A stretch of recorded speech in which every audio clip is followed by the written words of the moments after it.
It's time for Shawn and Maya in the morning. Quick pitch to Walter, looking for the record, cuts back, he's got it, he's out of it at 25 to the 26-yard line. Walter Payton becomes the National Football League all-time leading rusher. Jordan, open, Chicago with the lead.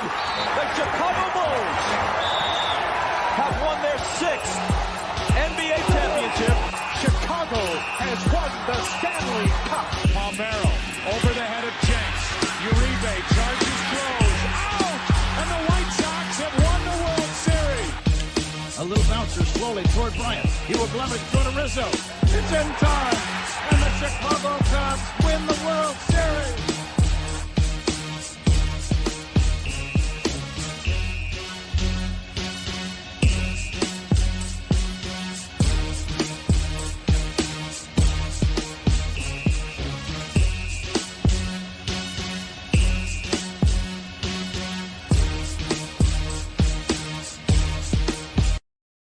What up, what up, what up? Welcome to Shawn and Maya in the morning on this Hump Day edition.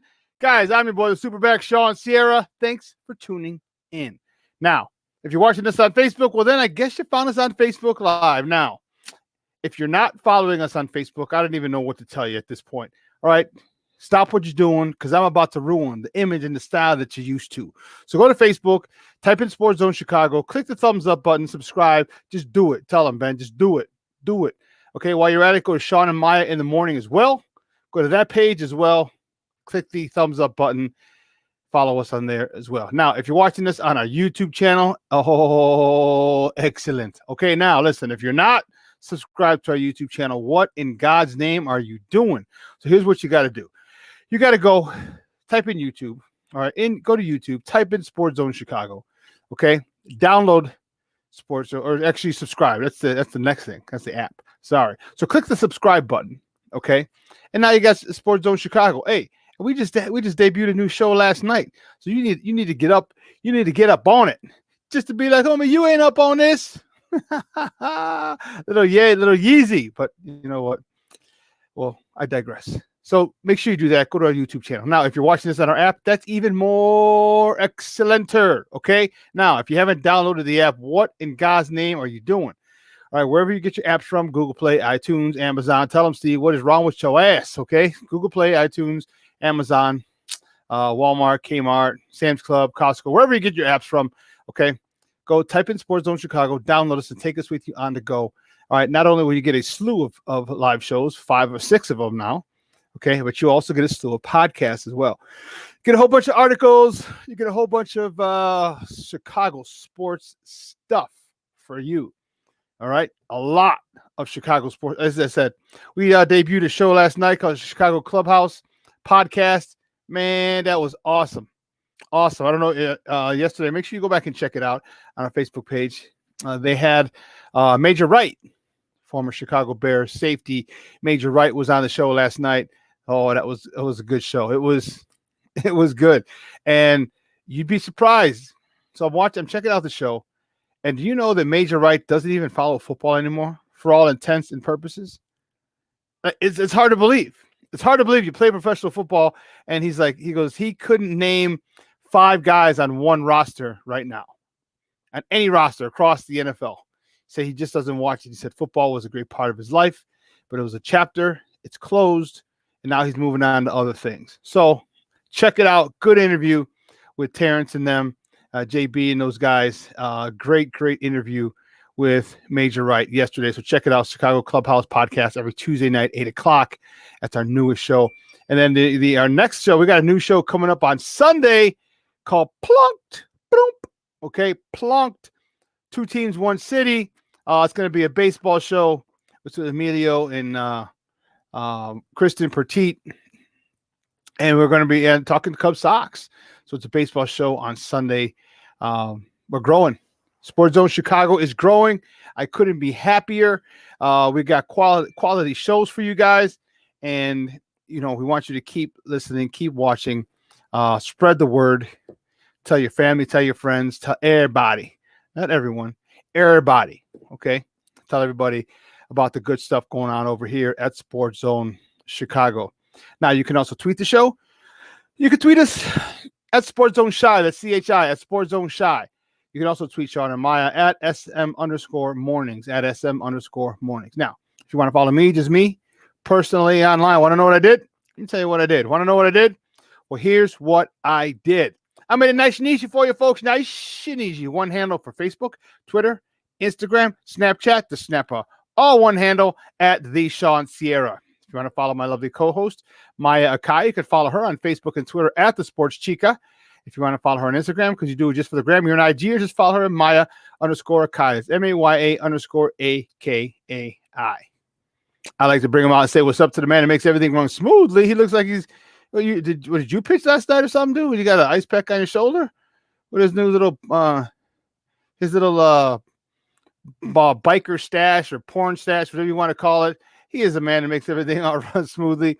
He is my Puerto Rico Swiss Army knife, Ivan Vargas. Ivan, what's up, Papa? What's up? You're on mute. I said, don't make fun of me. I like this, but no, man. I don't know. I think it's the way I'm sleeping with the kid. You know what I mean? Like it's like I got you on here. Hold on.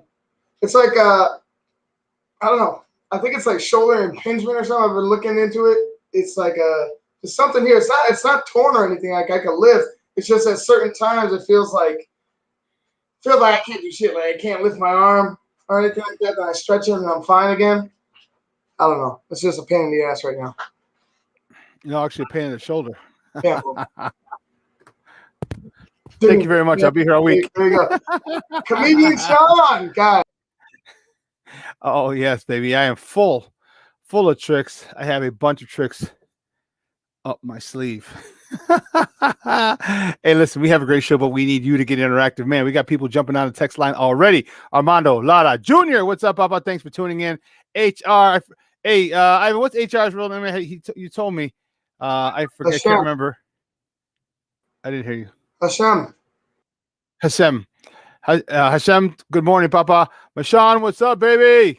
And Jamar Hart. Hey, Jamar Hart. He's going to be on later tonight on his show, Sports 101 tonight, right here on SportsZone Chicago. He's tuning in. Thanks, Papa, checking us out. He must have some time to kill before camp or something. Who knows? Because, Jamar's a football coach. So,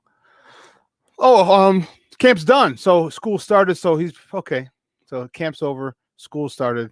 So he doesn't have practice in the morning right now. Will be on tonight from 8 to 9 o'clock. Yes, he will. Yes, he will.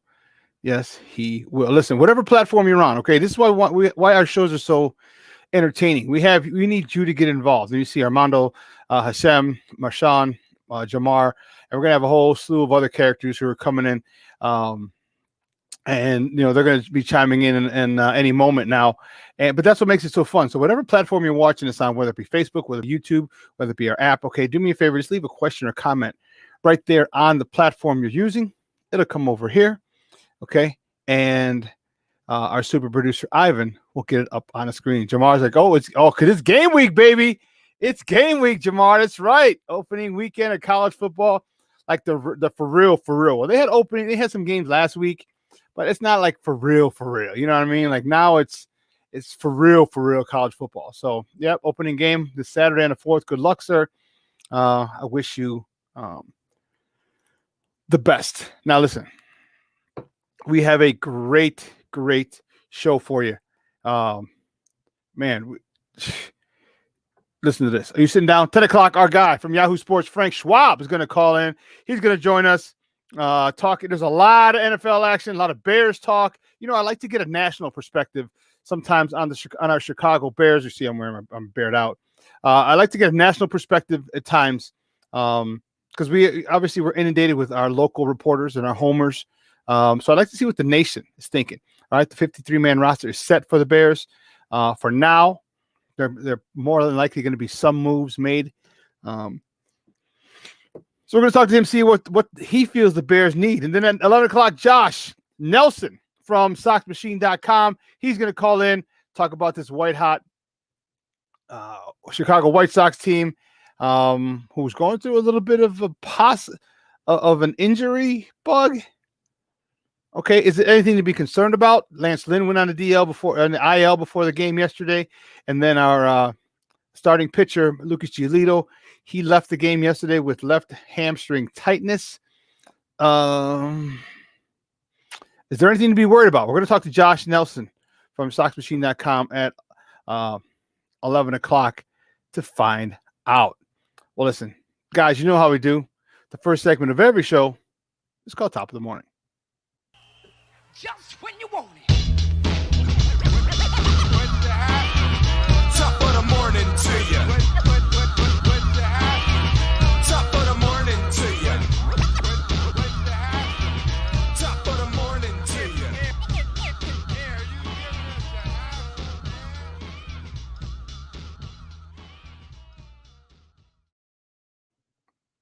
Guys, our first Top of the Morning segment. The White Sox. Oh, White Sox, baby. Our White Sox beat the powerful. Okay, I mean pitiful. Sorry, not powerful. Pitiful. The pitiful Pittsburgh Pirates did that 5 times real fast. Onomatopoeia. 4-2 yesterday. Lucas G. Little, he went 4 1/3. 3 hits, 2 runs, both earned, 4 walks, 5 Ks. Definitely not his best outing, but the more important story is the fact that he left the game in the 5th inning with left hamstring tightness. Jose Abreu, he was 2 for 4 with a homer, his 28th of the year, adding to his leading RBI total. Now it's at 102. Grandal, man, he was 1 for 2 with a homer, his 18th of the season, driving in his 49th run of the season. And as I mentioned before, Lance Lynn, before the game, he was placed on the 10-day IL for knee inflammation. He said he's been having it's been acting a little funny since the All-Star break. But you know what? It is a is it a cause for concern? I don't know. I don't think so. But you know, you got meathead Sox fans who are going to want to take, you know, anytime something doesn't go wrong, if someone strikes out, get him out of there, send him down to AAA, or cut him, DFA him. Like, come on, dude, accept being silly. You know, there's so many meatheads sports fans here, and not just in Chicago, all over the country and all over the world. But I'm just dealing with our demographic. Like, come on, guys, be smarter than that. But it's good. This Pirates team is a very weak team, and this is what you intend to do. What you need to do to these weak teams, you need to beat them. And it's a quick 2-game set. We play today. We are off tomorrow. Okay, and then we go to Kansas City for 3. We're off Monday on the holiday, so will we. We'll be off on Monday as well. And then you go to Oaktown 3-5-7. You head out to the left coast to hang out with Snoop and Dre and them. Ivan, your thoughts, bro? Would you be concerned? Lance Lynn going on the IL, Lucas Giolito getting taken out yesterday for tight hamstring tightness. Is there a cause for concern in your eyes? Yes. The way that the Cubs hit Lance Lynn, that was a cause of concern. Like, he's supposed to be your number 1, and he went out like that. Now he's on the DL.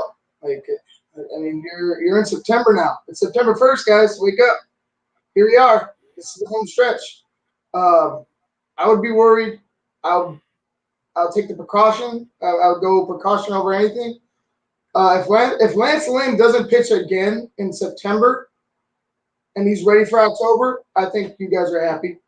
I don't think you're going to lose a 10-game lead, at any point in during the season.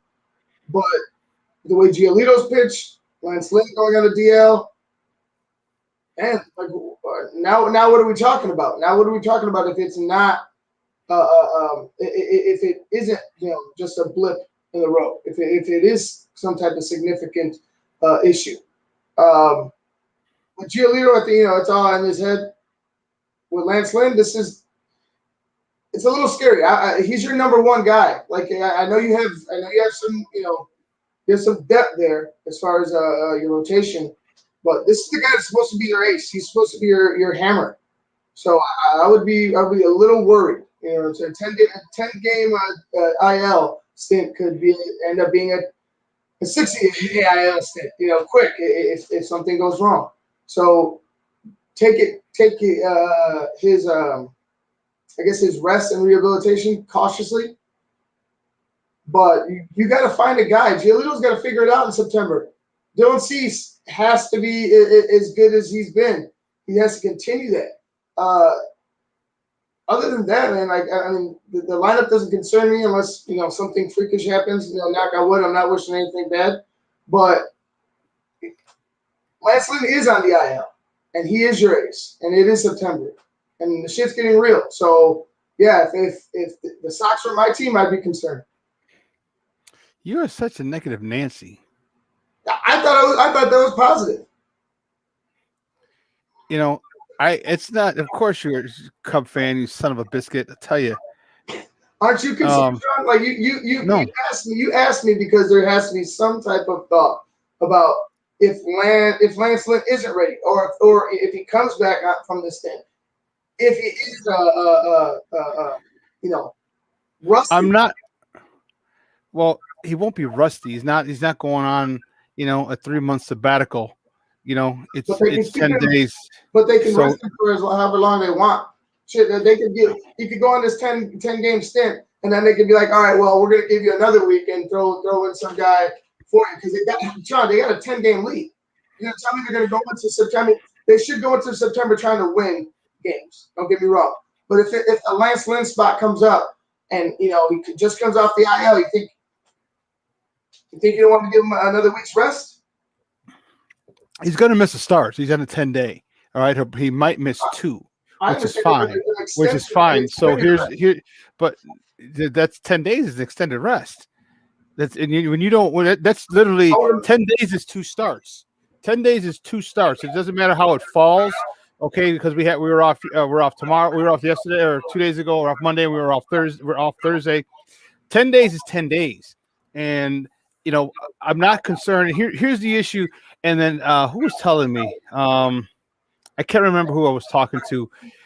You got to remember that they're playing a 60-game season last year, so their bodies, and I have to be a little more compassionate, and understanding.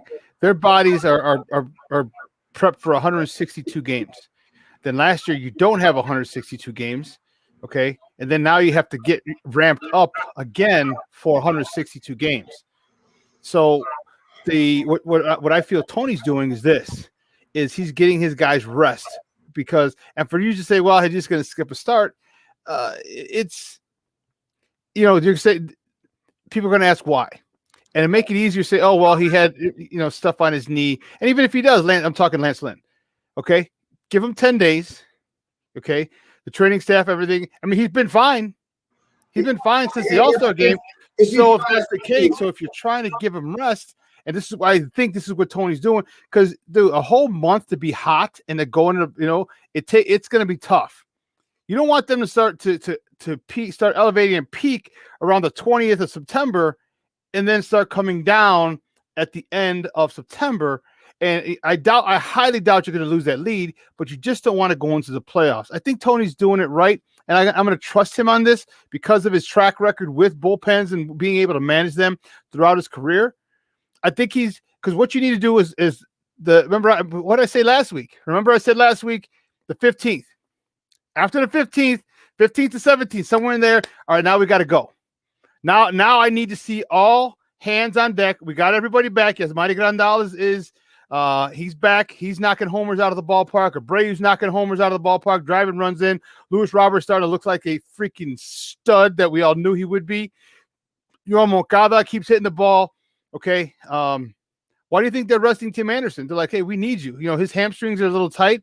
So you know what? Fine. Give those guys time off, and come the 11th, the 12th, you start getting ready. I doubt they're going to send them down to AAA, but come the 15th, it's full steam ahead. Right. I'm not talking about a load management type of deal, but if he comes back, right, and let's say you just want to give him that extra week, and you could get a guy like a Ronaldo Lopez a spot start. See if give Ronaldo a chance to go out there, throw to get a start first of all, and honestly to prove if he should be on that playoff roster anyway, which he already has, in my opinion. I think Ronaldo's going to be in that spot as a reliever.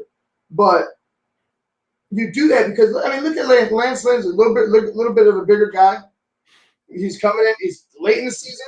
You give him another day, like who against a bum team. You know what I'm saying? Like What if you're playing Detroit, or you're playing some last place team that he doesn't need to come out and throw 70 to 90 pitches against, because you're going to end up blowing them out, or you just can see that game because it can't affect you. Like I was just looking more towards make sure Lance Lynn is healthy and ready to go come playoff time. If you listen to the interview yesterday, he sounds fine. Mm-hmm. It sounds more something that's more of a nuisance than anything. I think with 10 days off, it should be ready. With obviously the technology and with the recovery services that these professional teams have, I think it'll be okay. I'm not worried. I think a lot of it has to do with the organization being overly cautious, and as opposed to more than that. Okay. Again, that whole 10 days off is good for him. It'll be perfect for him. Because now he comes back September 10th.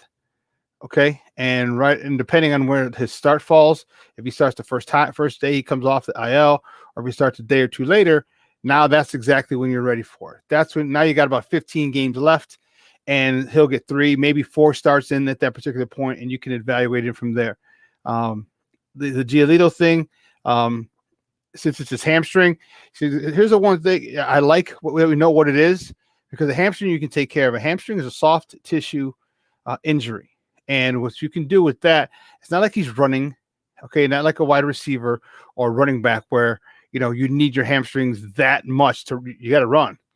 I think they'll be able to work it out. I think they'll be able to, you put him on a 10-day DL within 10 days. If there's just tightness, if that's just all it is tightness in his hamstring, you'll be able to work it out. You'll be, stretch him out, give him some stem, roll him out with a foam roller or a hand roller, get his hamstring back. There's a lot of different things you can do to make sure. If it's just hamstring tightness, okay, then there's a lot of things you can do to make sure that it doesn't progressively get worse. You can kind of get that ship righted, and I think they'll be fine. So, looking forward to that. I look forward to these guys.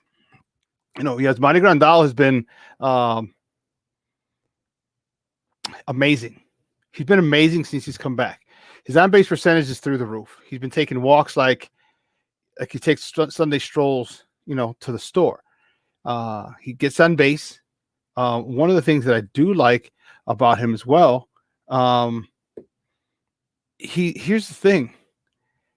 He's made us forget about James McCann.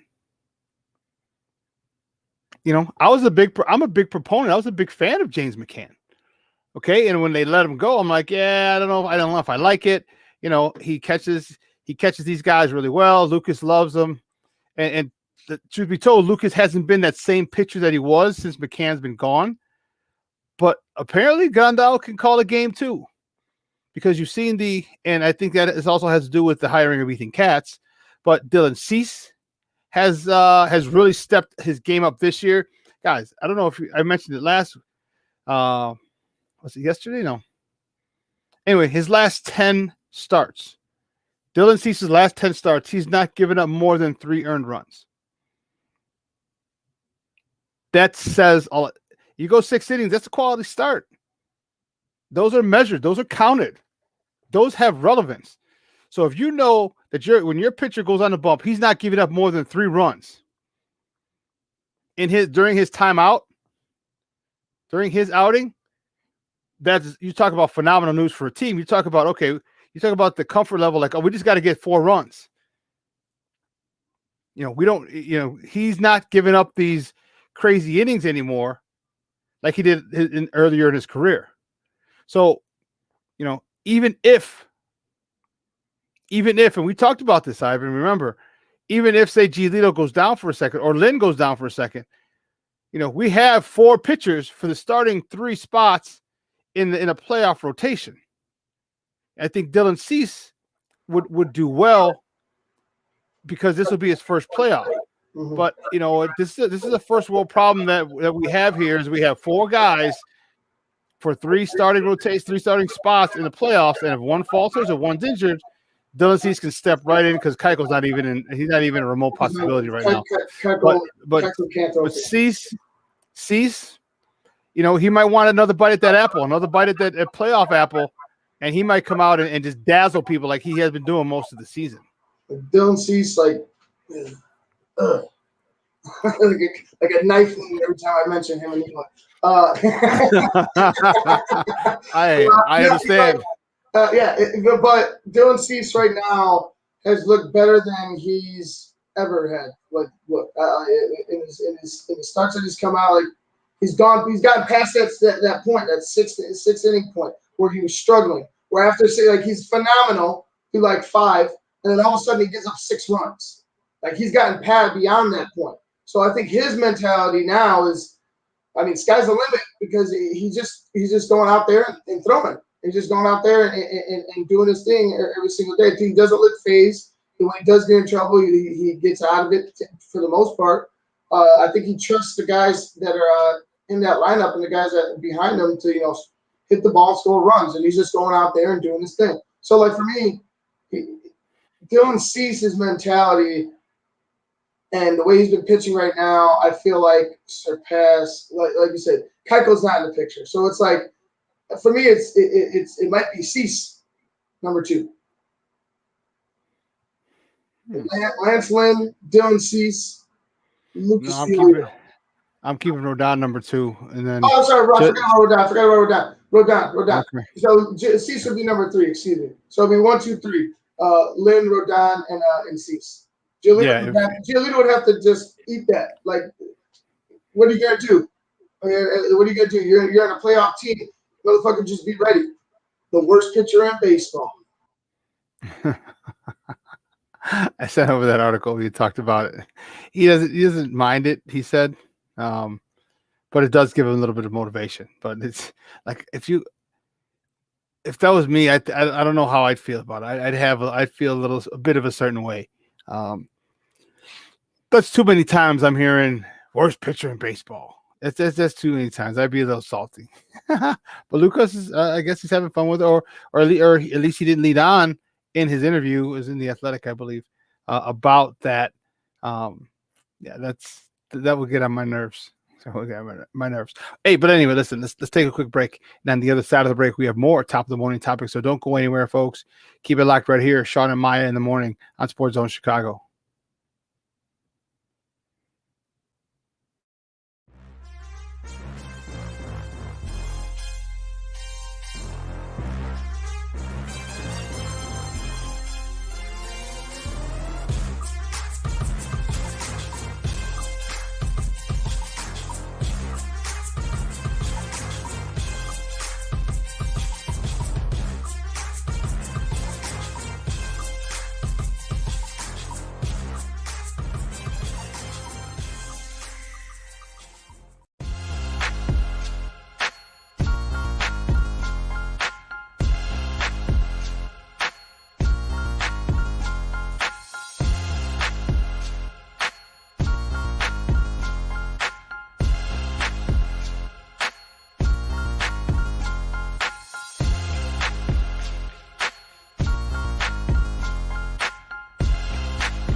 Welcome back to Shawn and Maya in the morning on SportsZone Chicago on this Hump Day edition.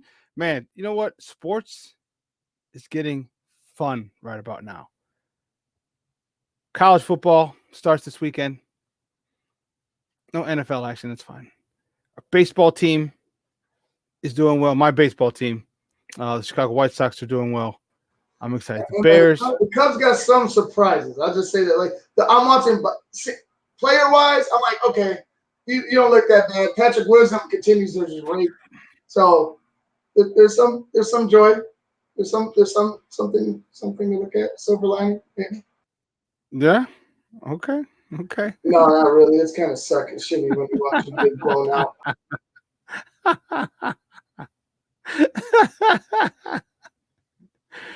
Hey, I hear you, bro. You know how the mighty have fallen. I feel you. Hey, it sucks. It sucks. It sucks. But anyway, the next top of the morning topic: the Cubs. They beat the Twins yesterday, 3-1 up in the Twin Cities. Zach Davies. He started the game. He got no decision. He went 4 1/3, 6 hits, an earned run, 3 Ks. Schwindel, your boy, Frank the Tank. He was 1 for 4 with a homer, his 7th of the year, driving in his 21st RBI. Then Ian Happ, he's 1 for 4. He went yard, his 17th homer of the year, driving in his 42nd homer of the season. I guess just like the fight in these boys, That's what I'm looking at. Like, who the hell's going to be on this team after this year? Like, who do you want on this team after this year? Because obviously you're going to go. I think they're going to go ahead and start dipping into free agency. I think they'll spend some money. They're too embarrassed. Like, this is just too embarrassing for them to go from World Series champions and then 4 years later you're selling the farm. Like, you can't. Like, I don't think the Ricketts are gonna do that. I think he's gonna go ahead and try to make some moves at least to contend next year. But we'll see. We'll see. They've been crying poor for the past couple of years, so who knows? Yeah, they've been crying. See, and we talked about this, the nonsense of crying poor, and then what you do is you don't keep the players that people want to come see. You're crying poor. You don't keep the players people want to see, but yet you expect them to come to the games to see people that they don't know, to not see the team that they fell in love with, the team with the Bryants, the Rizzos, the Baez, all those guys that they fell in love with since 2014, 2015. And you want people to still come to your stadium when they're gone, and then you're gonna cry broke. Not a smart move. Not a smart move, because you're gonna lose money. People aren't flying in to see the Cubs right now. People aren't going to see Cubs right now. They're not. Okay, they're fans. They're Cub fans feel entitled. Okay, so they're not going to go through this. They're like, well, I'm not going to pay for this shit. If we should have won a World Series. You should have kept Javi. You should have kept Chris. You should have, So Cub fans aren't going to go. So you're going to lose money. And you have all the rooftops that you own. People aren't going to pay for.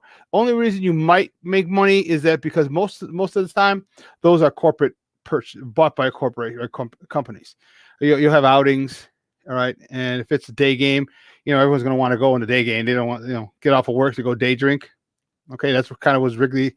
That's kind of Wrigley's claim to fame. You can go in, before they had lights, you'd go. Only day games were there. You'd go and you'd take off work and you drink and get hammered, and by the time you get home, you're good. So corporate outings are the ones that are probably going to keep and even so, because people may not want to go. So it's a challenging time up there on the north side for the Cubs and that particular organization. But you know what? We're going to move on. I don't want to talk about that. This next top of the morning topic is a big one. And we're going to talk to Frank Schwab at the top of the hour from Yahoo Sports.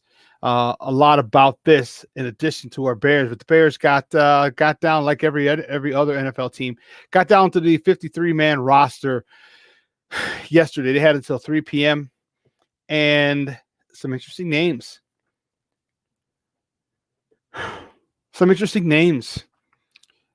Riley Ridley. Okay, Javon Wims had been cut already, so he was down. Riley Ridley, their 4th round pick from 2 years ago, never really got a chance to show what he could do. There was alleged rumors of him being in the doghouse for Coach Nagy. For something, whatever. Their 6th round draft pick this year, Daz Newsome. He was cut. He might be brought back to the practice squad, though. O-lineman Dieter Iserlin, he was cut. Isaiah Coulter, the guy they literally just signed him like about a week ago. Isaiah Coulter, he's a speedster. He might be on the practice squad. let's see, James Waters, Artavius Pierce, the running back room. They're only going to stick with 3. They got their top 2, and we knew Khalil. I can't even think of Khalil's last name. The running back. What you got? Herbert. Khalil Herbert. He also returns kicks, so that made him valuable as a special teams guy, which made Artavius Pierce expendable. Outside linebacker Charles Snowden, the guy I really liked out of Virginia, the sack specialist. He's probably going to be on the practice squad. I wouldn't be surprised if somebody picks him up. I would not be surprised if somebody picks that kid up. Someone who saw him in college on a regular basis. We're talking like maybe Washington, maybe one of the New York or the New England team, maybe Miami. I would not be surprised if he gets taken. Running back Ryan Nall, he was a fan favorite. He got let go. Second generation hopeful Tyrone Wheatley Jr., offensive lineman. He was cut. They also cut the other 6th round pick Thomas Graham Jr. That was a little interesting to me, Ivan. They're probably most likely going to bring him back on a practice squad. Most likely. They only have 4 cornerbacks. They cut Marcus Trufant, or Desmond Trufant, I should say. But he hasn't been there for like 2 weeks. He had a family situation. So he's been gone since the 13th. His father passed on the 15th, and he hasn't been back since. So that's a tough call. But he was not a guy that I was really counting on, Ivan. He's been injured throughout his career. And I didn't think that he would be. I was hoping it would be, but that injury bug, the fact that he can't stay healthy, is a thing that hung over his head like a dark cloud, like the Adams family. He couldn't shake it. The John Vay Johnson, he was a rookie who had some nice plays, but it seems like Rodney Adams. This is the guy who had a very good camp. He's a guy who's hungry. He's a guy who's, if you don't remember who he is, he's a guy who had a crazy 24 hours where on Friday, his daughter was born. On Friday, he slept on the couch in the hospital. And Saturday, he plays the game and catches that crazy touchdown pass from Andy Dalton. Was it Andy Dalton? Yeah, where he jumps over and catches, locks it on, secures it on the helmet of the defender, rips it away, and then goes 70+ yards. So he made the squad. Okay. The Jesper Horstad, the tight end, he made the squad. And one of the questions I ask is, and I have to ask is, I wonder if these guys also made the squad. If one of the main reasons was because they had good chemistry with Justin Fields. I mean, the catch from, because the tight end, Jesper Horstad, he had 3 touchdowns, and he had one. There was 2 of them from Fields. One from in the end zone of the sideline was amazing, but he had another one from Nick Foles, which was nice. The one-handed grab, that was really nice. And then Adams. So maybe some of the chemistry that they have with Justin Fields could be it. And let's not get it twisted. And here's the thing, guys. We all want Justin Fields to start. We all want him to start. Okay? As of right now, only 2 organizations, or 2, I'm sorry. Only 2 of the first round quarterbacks that were taken in this year's draft are not starting. Justin Fields and Trey Lance. Okay. Those are the only 2. Yesterday, the New England Patriots cut Cam Newton, named Mac Jones a starter. And this set off a whirlwind on Twitter. A whirlwind, a firestorm, if I may. A firestorm. And that's one of the things I want to talk about. Feel free to jump in here, Ivan. With that whole situation, people are saying, well, if Bill Belichick can do it, and he has a resume that he has, it would probably behoove Matt Nagy to do the same thing. And at first, I thought about it. I'm like, yeah, you know what? Maybe he should. Okay. But then all of a sudden I said, who has more equity in the game? Who can take a chance on a rookie quarterback? Who? Bill Belichick or Matt Nagy? Because Bill Belichick's reputation is not going to be ruined if Mac Jones plays bad or if Mac Jones gets hurt. Okay. Speaking of hurt, I see. Hey, Armando Lara, hey Junior, I see you, Papa. Joe Burrows got hurt last year, out for the entire season. Is that what you want? See, the Patriots spent $150 million in free agency this offseason. $150 million. Okay? The Bears didn't. I think there's a lot more level of professionalism over in New England.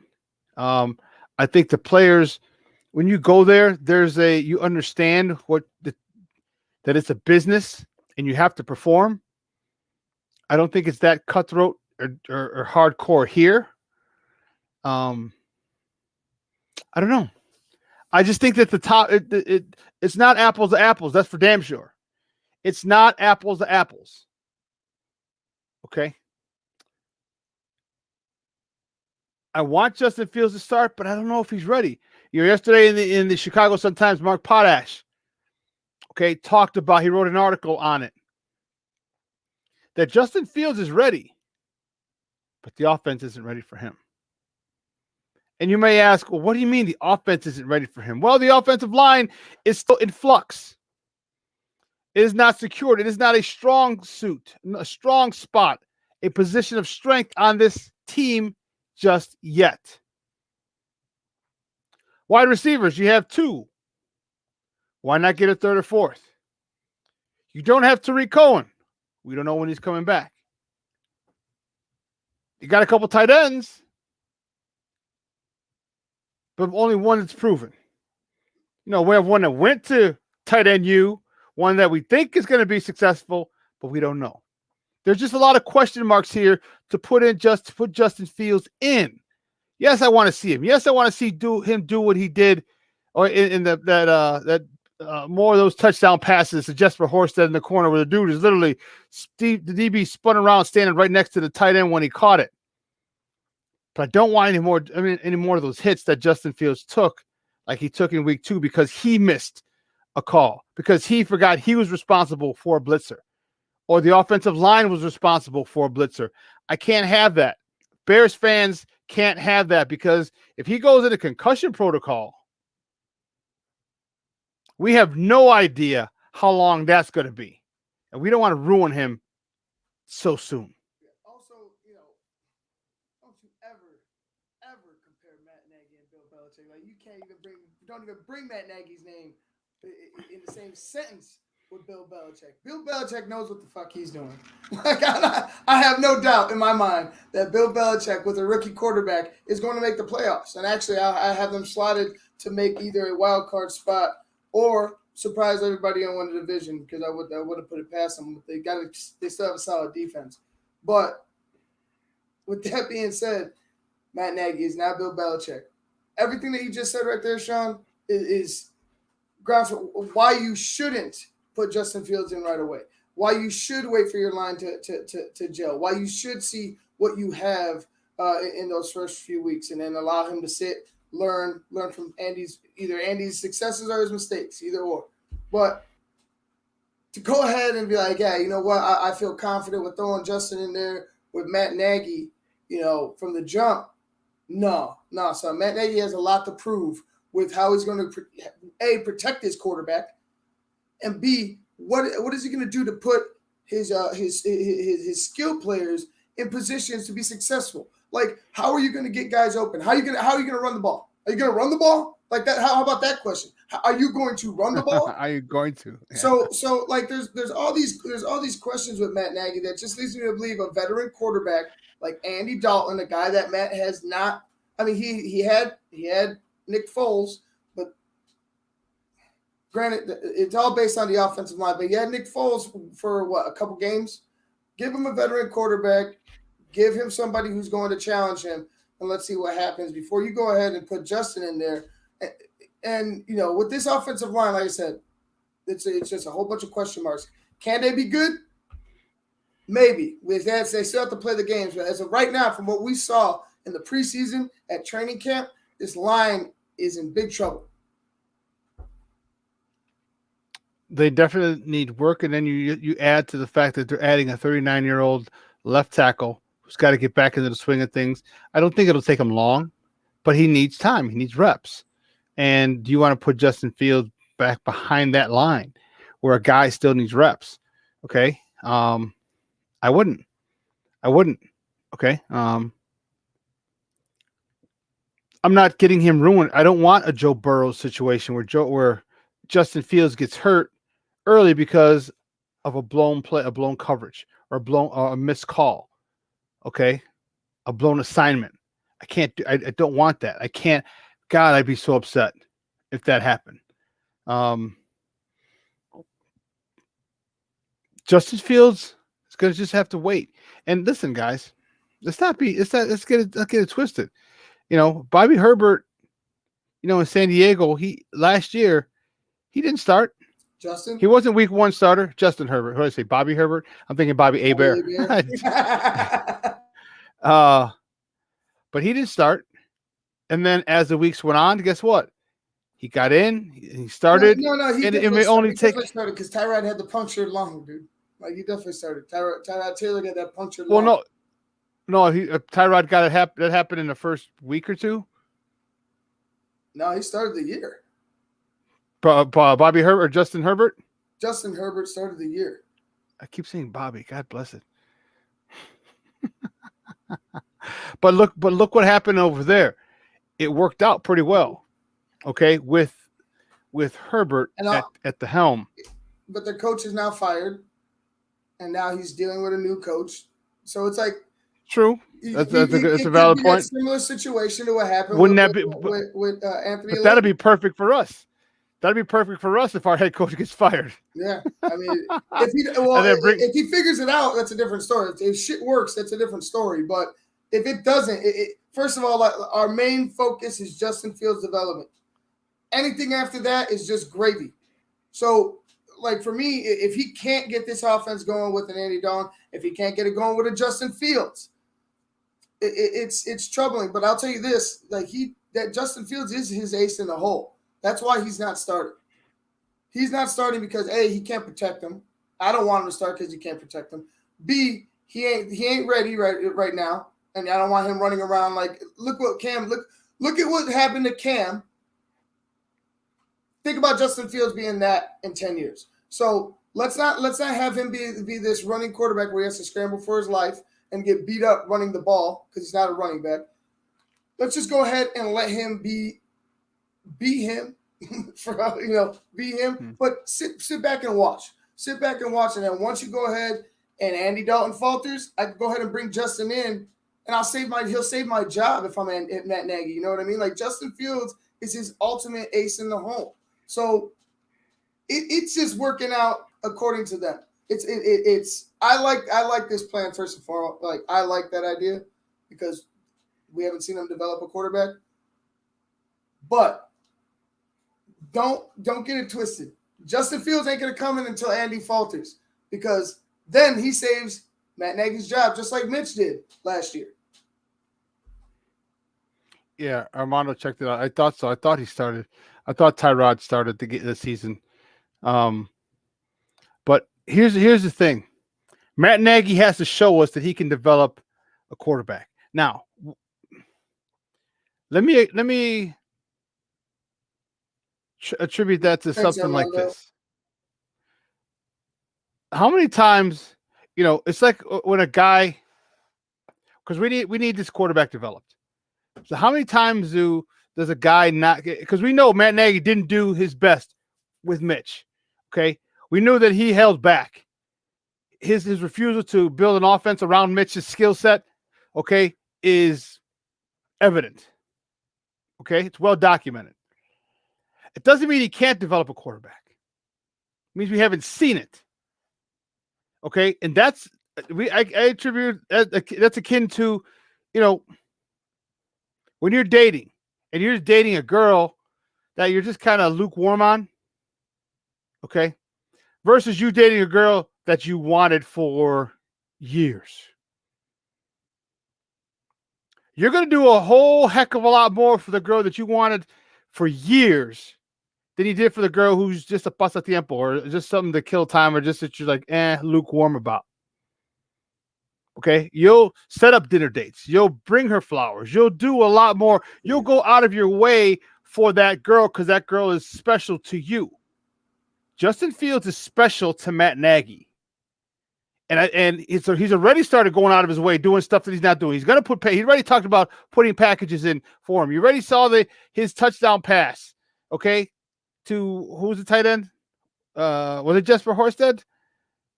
Okay, the throwback. Why? That was taken directly out of the Ohio State playbook. Directly out of it.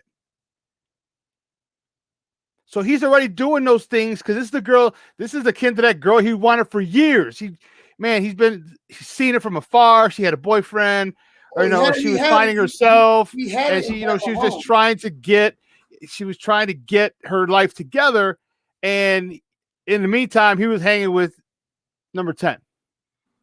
Man, I like how you like so nicely called Mitch a bust down, like just some street trash you just pass around. Well, he didn't want him, but he was. But that's how he treated him. That's how Mitch was treated.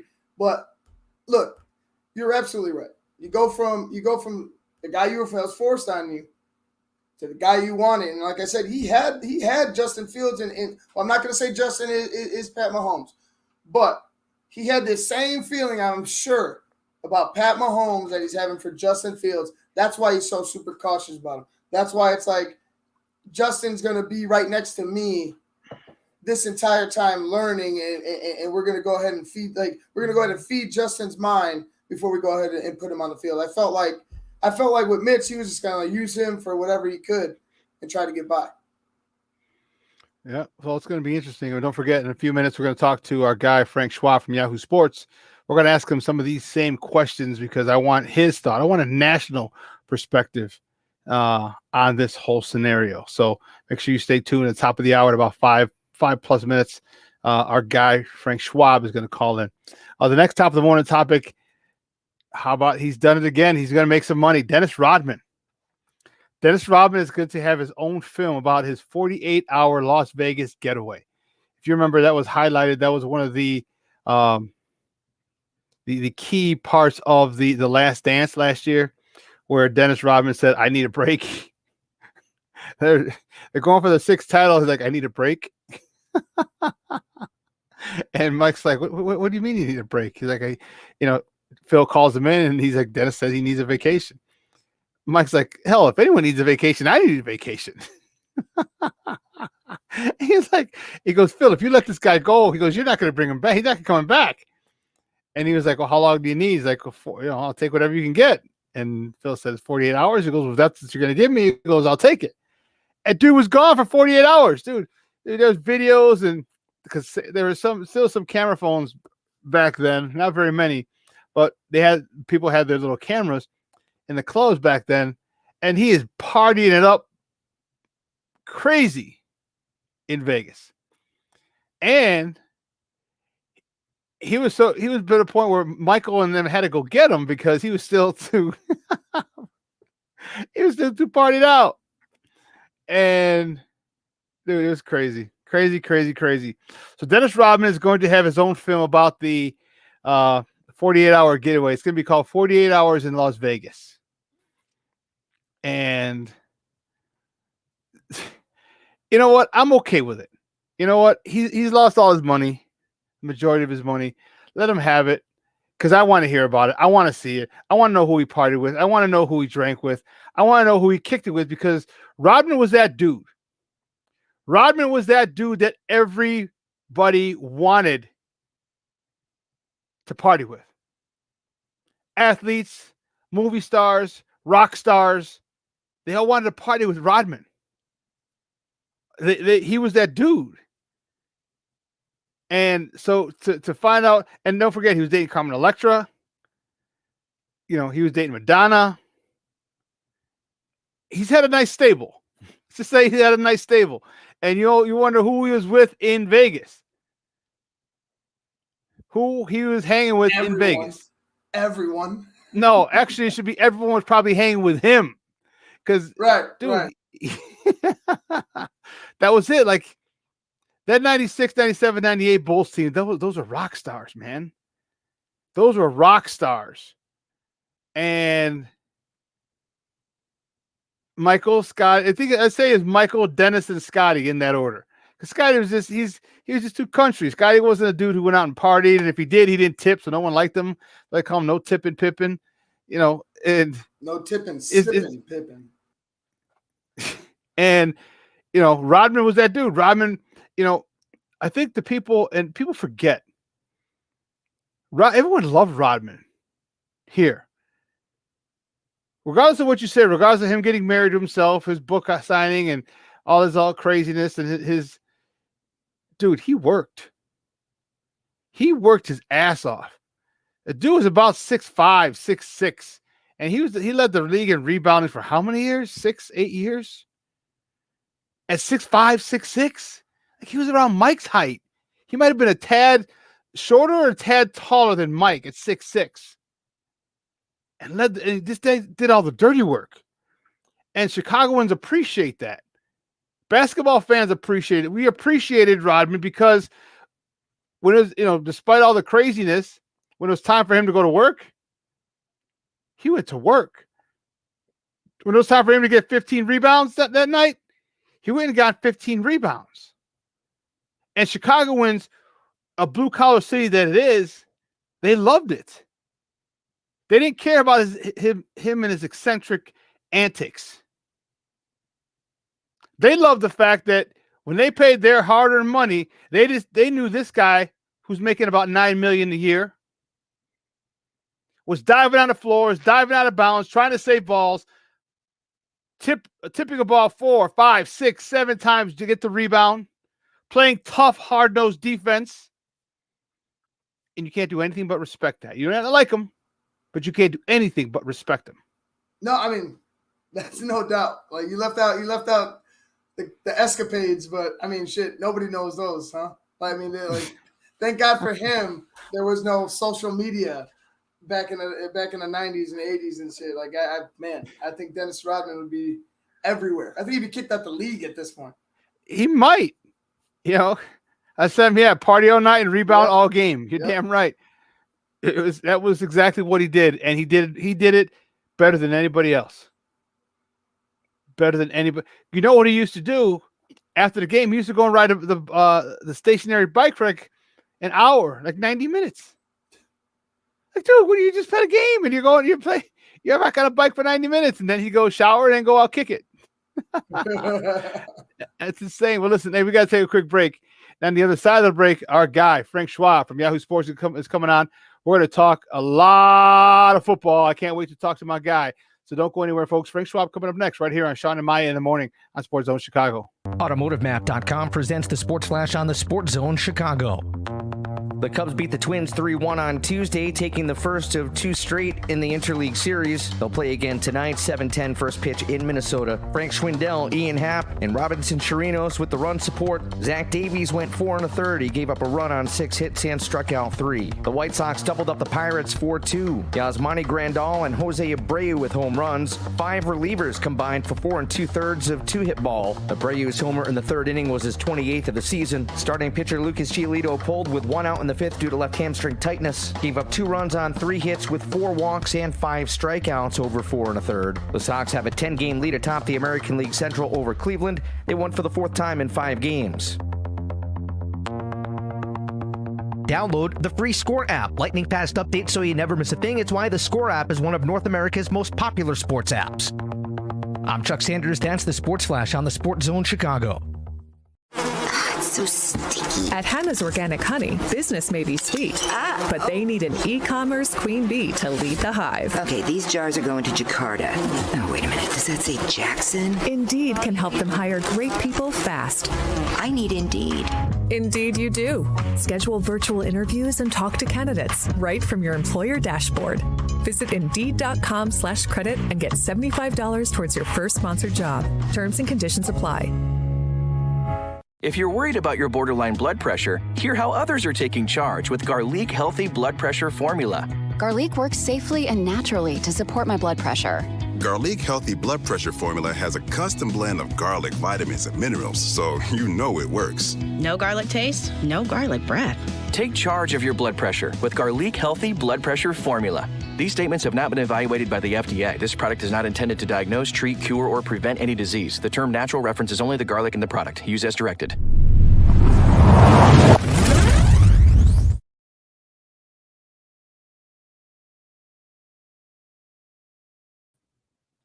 Welcome back to Shawn and Maya in the morning on SportsZone Chicago. Man, it is a beautiful, beautiful.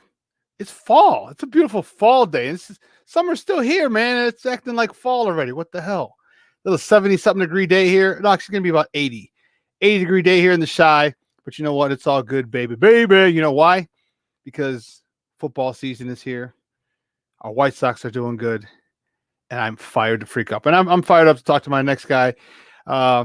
He's come down from his binge. He went on a binge after his Milwaukee Bucks won the NBA title. So he's back in reality with us. He writes for Yahoo Sports. He's a good friend of the program. You can find him on Twitter at Yahoo Schwab. Guys, let's welcome back to Shawn and Maya, Frank Schwab. Frank, what's up, buddy? How are you?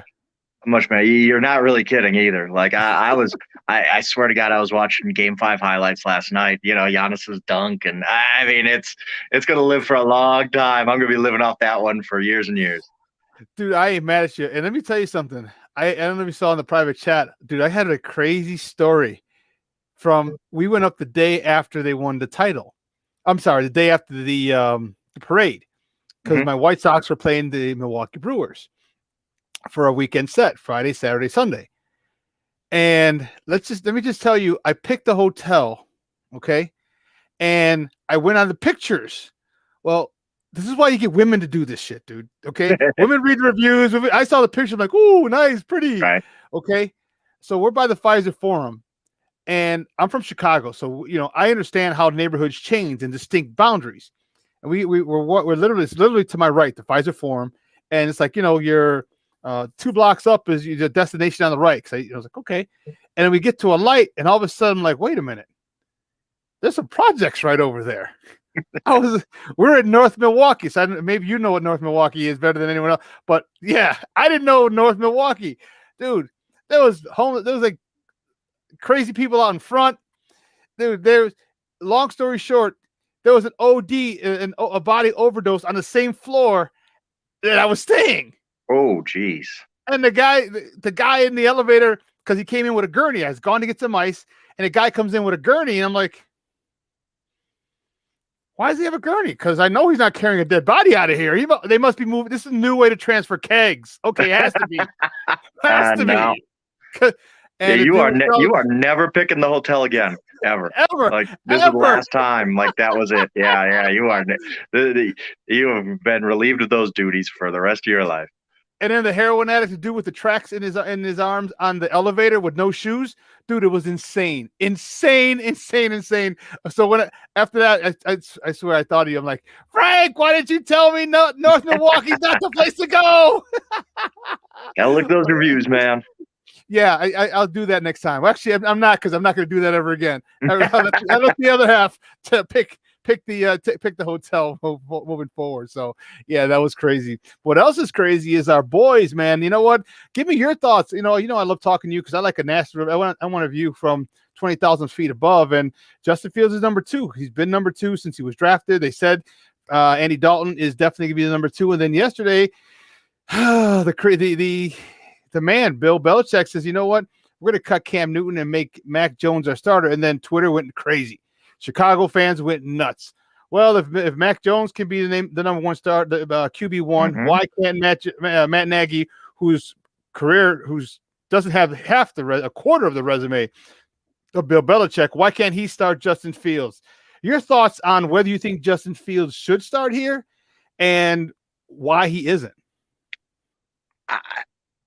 100%. And if I could go higher than 100%, I would. What is the point of starting Andy Dalton? Like, nobody has answered the question of why. Like, what are you getting out of this? You know Justin Fields is a better player. We've all seen it now. Look, I need to start just by saying this. Andy Dalton's had a fine career. He has actually been a much better quarterback than anybody realizes.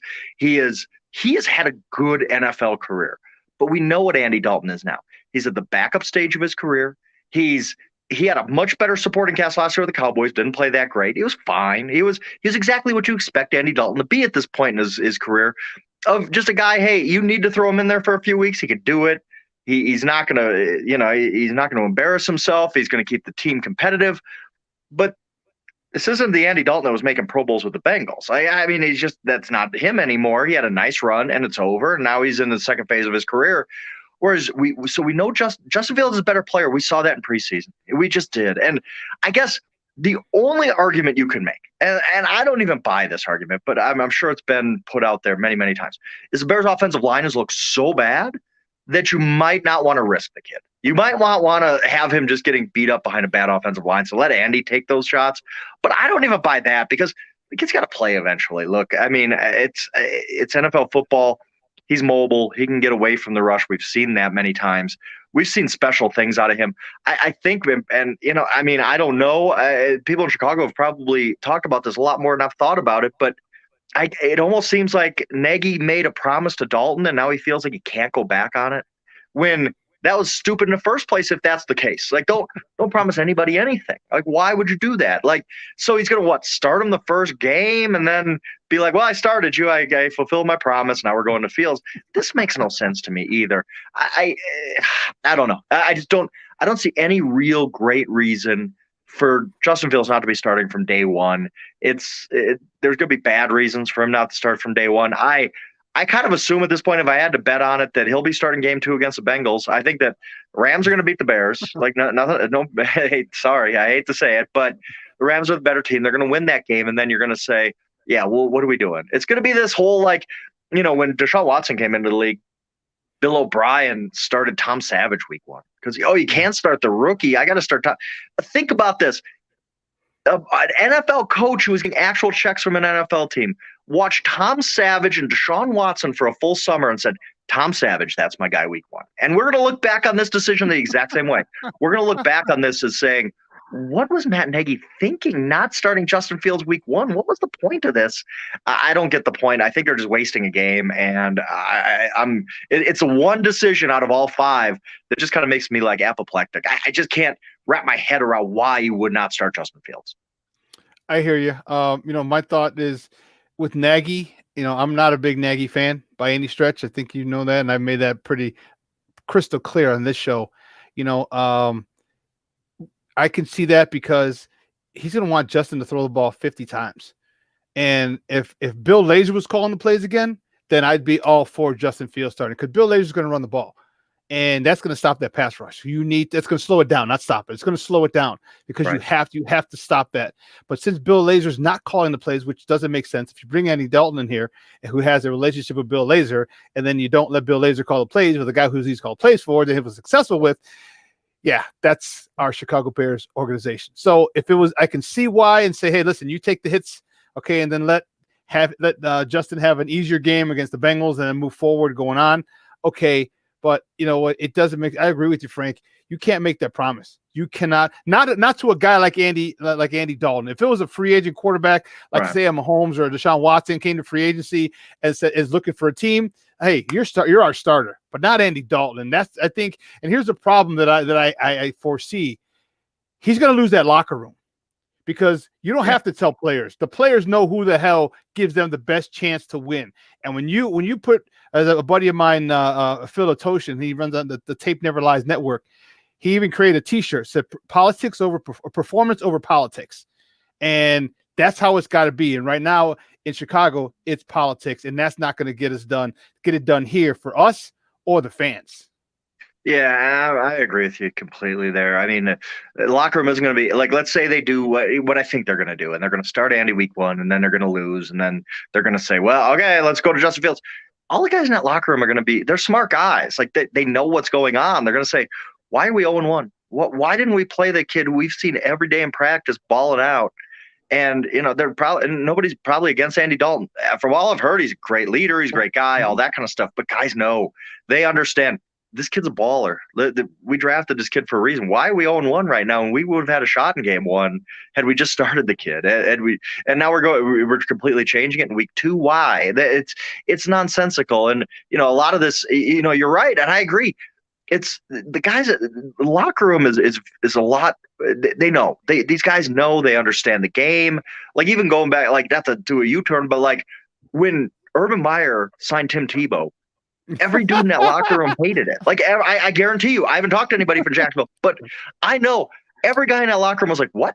Why is this guy here?" Like it's nothing against Tim Tebow. Even it's just like we know, we understand that he doesn't deserve this spot. And I think the guys in the Bears locker room, again, no offense to Andy, really, because I haven't never heard a bad thing about Andy Dalton, but no offense to him. But these guys know that they want the guy who's going to give them the best chance to win. And right now, at this point in his career, it's not Andy Dalton. Again, Andy has a role in the NFL. He's going to be a great backup quarterback for the next 7 to 10 years, but he's not a starter over Justin Fields anymore. And like you said, I think that's a key point. Like you worry about what are these guys going to think? Like when, unless I guess Andy could go out, ball out, the defense could play well, they could pull off an upset, but I don't see it happening. If it doesn't happen, what are these guys going to be thinking coming into the building on Monday saying, why are we starting a worse quarterback? Why are we 0-1 right now? And we have a better guy sitting behind him because of his chance to win.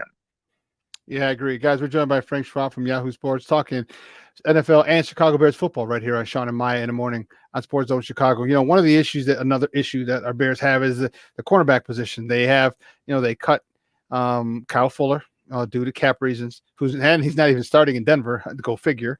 You Scooped have up immediately. Yeah. Yes. Vic knew. Yeah. And then so we're starting Jalen Johnson, who performed pretty well last year as a rookie. But he has a trick shoulder. Has a shoulder that's going to continue to probably bother him the rest of his career. Now we don't have another true anyone proven on the other side. How big of an impact is that going to be, not having a second corner on this defense who seems to look ready? Khalil Mack is healthy. Robert Quinn's healthy. They said he's flying around like, looking back to his Pro Bowl or great year that he had before he signed with the Bears, and this front seven looks good. How important is that going to be if with that unknown corner for the Bears defense? Yeah, and it's huge. I mean, NFL teams know if you have a weakness, you could be good at 10 or 11 spots in an NFL defense, but that NFL offense, a well-coached one anyway, if Sean McVay is a good coach, he's going to know, all right, here's the guy we're attacking. We're just gonna pick on him all day. And whoever starts at that second corner is just it's tough when you're playing like that, because I agree. I think the Bears defense is good. Like I think that they check a lot of boxes. I think they're good up front. I think the front seven's good. But it's just when you have a weakness like that, and a cornerback is a bad weakness to have, it's something that teams are going to exploit over and over and make you basically fix it somehow. And then you got to overcompensate. And I just, you don't like to go into a season with that big of a question at any spot, because again, NFL teams know, they understand, hey, this is all right. You're going to give us this. We're going to take it and take it over and over and over again. And I'm sure Sean McVay sitting, watching film for 2 weeks is going to say, this is how we're going to beat the Chicago Bears. We're going to get to the perimeter, and we're going to make some of these corners prove their worth. And I don't know that the Bears have that guy right now that they really trust. Maybe a guy emerges, maybe a guy plays well, but I don't know that. Yeah, if you have a weakness like that, it's not an easy road in the NFL. There's a lot of guys. Do you see anybody that the Bears may target in free agency? Because there are a lot of guys. Obviously yesterday was cut day. Everyone had to get down to 53, and there were a few surprises out there. You see anyone that the Bears may target to kind of fill that other spot, because they need it. They just don't. There's just too much green on the roster. Right. And I mean, I as I sit here, nobody comes to mind, because I always kind of feel like anybody you do pick up, the day after cut day, there's a reason those guys were cut. Like you're kind of swapping one problem for another. I mean, if there's no player in the NFL who's a high level NFL starter who's just going to get cut. Like it's just not going to happen unless there's a severe off the field issue, and then that's the reason he got cut. You don't want to deal with that. Like so, I mean, any corner who got cut yesterday is like. You could pick him up, but I mean, are you going to trust a guy who was just cut by the Miami Dolphins or the New York Jets or whoever to come in and start week 1 or week 2? Probably not. It's one of those. It happens sometimes. It does, but it's hard to kind of go with that plan and try to make that work from cobbling things together from guys who were cut yesterday. Yeah, it happened to us. We cut Kyle Fuller, and he was an All-Pro. So. And it was amazing. Like, trust me, I'm based in Denver, and it was like you knew immediately. Like, as soon as Kyle Fuller was cut, it's like, oh, he's coming to Denver. And that's a team. They got the opposite issue. They got 3 really, really good corners, and Patrick Surtain. They're talking about him being kind of a chess piece, not even starting right away. And he was the 9th pick of the draft. It's going to be a great, great player. So, yeah, the NFL is almost built to the point there. You see the best teams now, and I think Patriots are the first, and the Ravens are the second, and they build the same way on defense. A lot of teams have a philosophy of building for the front back. And I get that. You need to pass rush. You want guys up front, get a pass rusher 4, you're going to be really good. But teams like New England, teams like Baltimore, even a little bit like Denver, they say we need to be strong in the secondary first. We don't really like the Ravens do not have a good pass rusher. They don't. Tyus Bowser is their best pass rusher right now. He hasn't proven anything, but they're so strong in the secondary that they're going to be a top 5 defense this year. And that's kind of the modern NFL where you can't be weak in the secondary. You don't need to be great at linebacker anymore. I don't think you want a good pass rush, obviously, but if you don't, you better be strong in the secondary because that's, teams passing, spreading out. You need to have 3, maybe sometimes even 4 guys that can go out and cover. Guys, we're joined by Frank Schwab from Yahoo Sports, talking football right here on Shawn and Maya in the morning on SportsZone Chicago. What about this offensive tackle position? We our number one tackle drafted in the second round, Tevin Jenkins, that we traded up for. He's got a back issue. Lord knows what's going to happen. Anytime any procedure is serious, but especially if now you're dealing with a back, a very sensitive area. That's tough. And it's not like you need your back to hold off defensive linemen or anything at tackle. So the question is, what do they do here? They go sign Jason Peters. Yeah. And how does that look? Because he's working off the rust. He's 39 years old. He was out fishing. He wasn't training in the offseason. How do you think that is about to play out? And then Larry Borum is another guy we got in the 5th round, I believe. I like him. I love his attitude. I love his moment, but he's, he got drafted in the 5th round for a reason, although they did say they had 2nd and 3rd round grades on him. But how do you see this offensive line, especially that tackle spot with Peters at the left spot, and then, I don't know, maybe a Fetty or maybe Borum at the right side, or maybe Borum's going to back up the left. We don't even know. So over here, and I'm in the mix of this over here. And that's the thing. That's the one thing that stood out in the preseason, other than Fields' great play, was this offensive line's not very good, and losing Jenkins is just such a huge blow. And it was this, you can only fill so many spots. It's surprising to me, honestly, that the Bears are in such a bad cap spot. Who are you paying, really? Like, I mean, it's not a team like that has Patrick Mahomes making $40 million a year. They should have more cap room than this, where they're not, so thin a corner, where they're not so thin on the offensive line that they're talking about Jason Peters and a 5th round rookie at tackle. Like, this is a bad situation. Peters has been a great, great player. I mean, he is a Hall of Famer. There's no doubt about that. But like you said, I mean, once you retire, you've retired. You've retired mentally. You've retired physically. It's hard to get that back. It's hard to just flip the switch back on and say, I want to go play NFL football now. I mean, it's become a 12-month-a-year job. So as much respect as I have for Jason and what he's done in his career, is a tough ask. It's a big gamble, as is a 5th round rookie. Look, 5th round rookies do play well. You can see it sometimes. And I mean, especially at that position, you can sometimes plug and play and get a guy who is a little cheaper in the draft. But it's a lot to ask. And again, it goes back to the whole quarterback issue of, hey, what do you really want to put a rookie quarterback behind this line? That's the one question that I think is valid. I don't think that's the reason he's not starting week 1. But again, this line is beat up. It is not good. It is easily going to be a problem. It's going to be a problem week 1 against Los Angeles Rams for sure. And like you said, I don't know that they have a great answer because, again, Anybody whose name you could throw out there is, oh, they should go get this guy. They should go trade for this guy. There's a reason those guys are available. Nobody in the NFL is giving up a good offensive tackle, but 9 days before week 1 or whatever we are. So yeah, it's going to be a tough challenge for the Bears to figure this out. Yeah, it is. Hey, last question for you, Frank, before we let you go. And again, we appreciate your time as always, my friend. The wide receiver position, we're in, Allen Robinson's the one. Okay. Yeah. Darnell Mooney is scheduled to be there too. Okay, you got Marquis, you got Bird, you got Goodwin. These are guys that you anticipate. Is that going to be an area of strength for this team? Because we don't Darnell Mooney. We expect him to take a bigger step forward in year 2. We expect those veterans to do what they've done in the past, but they're veterans and they're older. We cut Daz Newsome. He was our 6th guy. He was also a kick returner, which I thought would have allowed him to stay on the roster, but it didn't. They cut Riley Ridley, who they never really gave a chance to. What about this wide receiver core? And so you want Andy Dalton throwing to Allen Robinson, who's we know is going to be double covered. Darnell Mooney, a guy who had one good year. What about this wide receiver room? How effective and how potent do you think this wide receiver core is going to be for the Bears? I do think it's going to be pretty good. It's thin. You can't have an injury if A-Rob or even Mooney goes down for a while. I don't really know how they plug it in. But if those guys are healthy, I think the big key here is your third receiver is basically Cole Kmet. I think he's going to have a good year. I do. I think that he just look, rookie tight ends struggle. They all do. And I mean, Kyle Pitts might not, but most everybody else does. And I think that he's in line. Quit forcing it. Quit forcing the Jimmy Graham thing. That's over. Like, it's just not there. Have Cole be your 90% snaps tight end. Get him involved in the offense. I think he's going to have a good year. He's a talented guy. And then everybody else complements each other well. A-Rob is the prototype number 1 receiver. He's great. He's probably even a little bit underrated. I mean, he is one of the, I think, top 10 receivers in football. He just does everything really, really well. And then Mooney has a role. He's going to be a deep threat guy, a big play guy. He can hit those home runs. I think he could be a little bit more too. So I have no problem if you're talking about basically Kmet as your number 3 receiver. I have no problem with that group. Montgomery will help you out of the backfield. Cohen, if he gets back healthy at some point this year, he will help out of the backfield.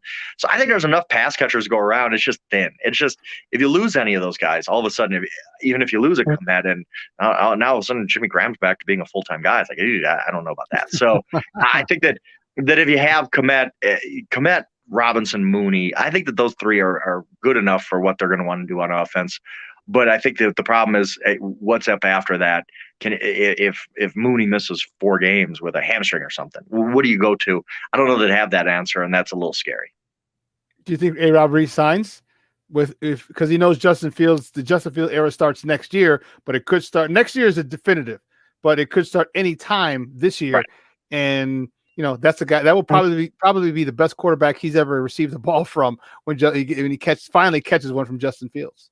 And that is a factor, but I think we make too much of it, whereas the only factor that's going to matter to him is how many zeros are at the back of his check. And that's fine. It's a business. It is. Hey, I ain't mad at him. We can sit here and talk about A-Rob is played with, all these miserable quarterbacks through his life, Bortles and blah, blah, blah. But and he's going to want to play with a good quarterback. Yeah, sure. But he's also he wants to get the respect he deserves with his contract. Like that's going to be the biggest thing. And if the Bears pay him more than everybody else, he will smile and say, "I was so happy to be here at Justin Fields." Well, he cashes those checks. That's just being real. It all comes down to what kind of offers he's going to get in free agency. Hey, Frank, great stuff, buddy. As always, man, I appreciate it. Let everyone know where they can find you and your work online. Sure. The easiest place is at Yahoo Schwab at Twitter, or else let's go to yahoo.com/sports. I'm always doing something around there. Hey, great stuff, buddy. Have fun. And now you are in full work mode now that the NFL season. No doubt, man. No doubt. It was a fun summer. Now it's back to the grind, brother. All right, buddy. We'll talk soon. Thank you. I did see it. All righty. Guys, that was Frank Schwab from Yahoo Sports. Man, good friend of the program. Love talking to him. Receiving core, man. It's hard to argue against it, man. It's hard to argue against the argument. I mean, we're here. We're here now. Let's just see it play out. I'm tired. I'm honestly, I don't know how you feel about it, but I'm done talking about it. It's not going to change. Well, then we don't have a gig. No, I get we have to talk about it. I'm sick of talking about it, but it's not. I'm just messing with you. because week one is on the way. Like week one, after week one it goes down. Let's start speculating again. But it's like we're in this like purgatory stage where I'm like, this is like the Super Bowl where you got 2 weeks to like, and no one gives a damn about the Pro Bowl in between the championship Sunday and the Super Bowl. No one gives a damn about that.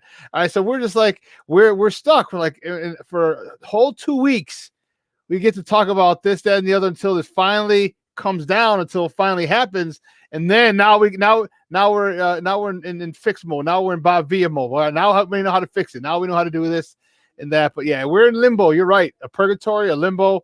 Yeah, it's a tough time right now to be a Bears fan because we see it go.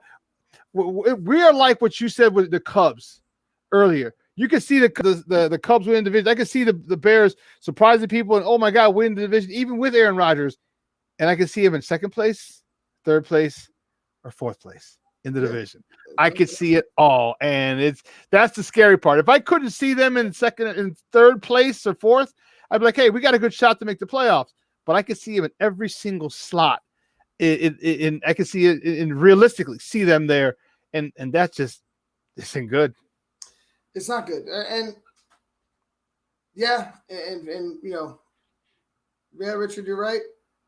Quarterbacks cover up deficiencies. It's just I'm worried about what do you want Justin Fields to be? And I know it's year one, but you're expecting him to win. Like we expect him to win year one, right? Or expect him to help win year one, trial by fire.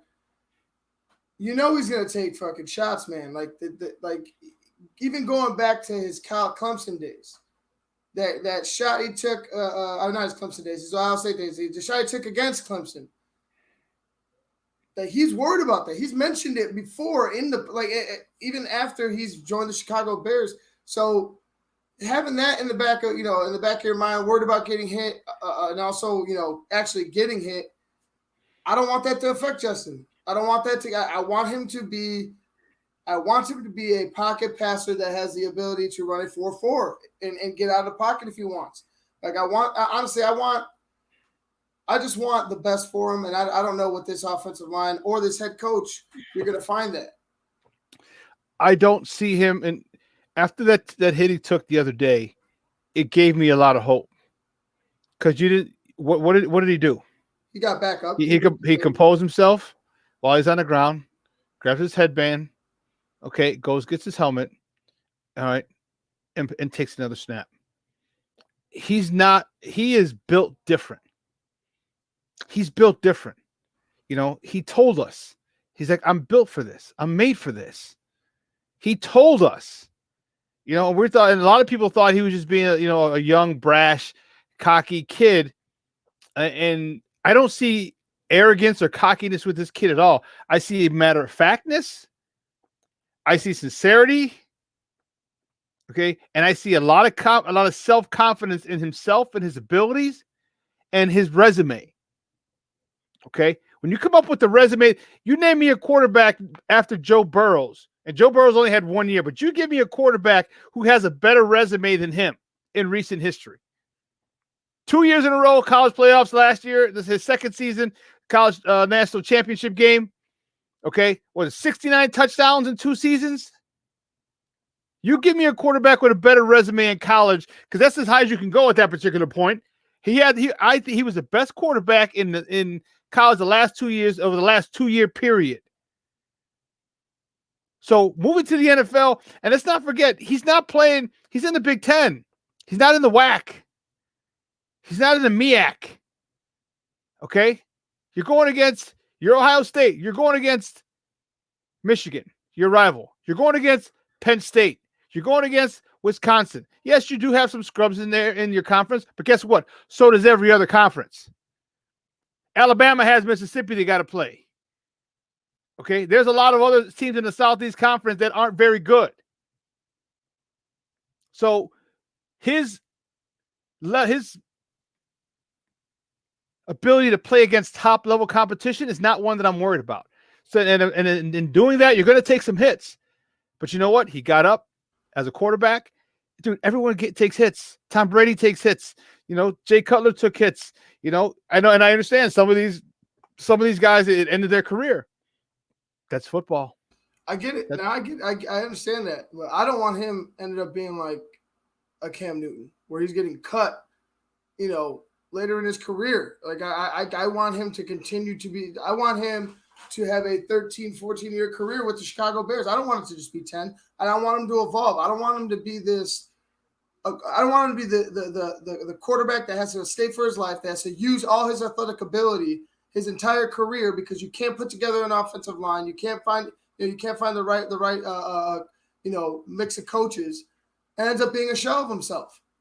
It takes Cam Newton can still play, but it takes way too much. It took way too much out of Cam Newton's ability to be athletic, to be just to be mobile in the simplest way on Sunday. After taking all those hits in Carolina, they were designing runs for his ass. He was taking it. And you know what, Shawn? The same thing that you said about Justin Fields. He was born for this. He was built for this. Who the hell does that sound like? It sounds like Cam Newton. And I'm not talking about arrogance. They're two different separate guys. And I'm not like Cam does his eccentric shit. Justin's more reserved. He's more quiet. But they're the same type of quarterback. If you look at it, they're the same type of quarterback, and you're going to treat him the same type of way if you don't get a line or develop him as a quarterback. You want him to throw 50 times? All right, well, I don't want him to throw 50 times, but also take 10 shots trying to run the ball. I don't want him to keep risking runs. If he has the ability to escape, if it's there, take the yards, get down.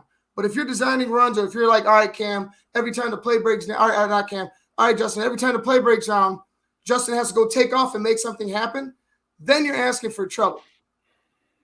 I don't agree with you on in this term. They're not the same quarterback. Justin Fields is a passer.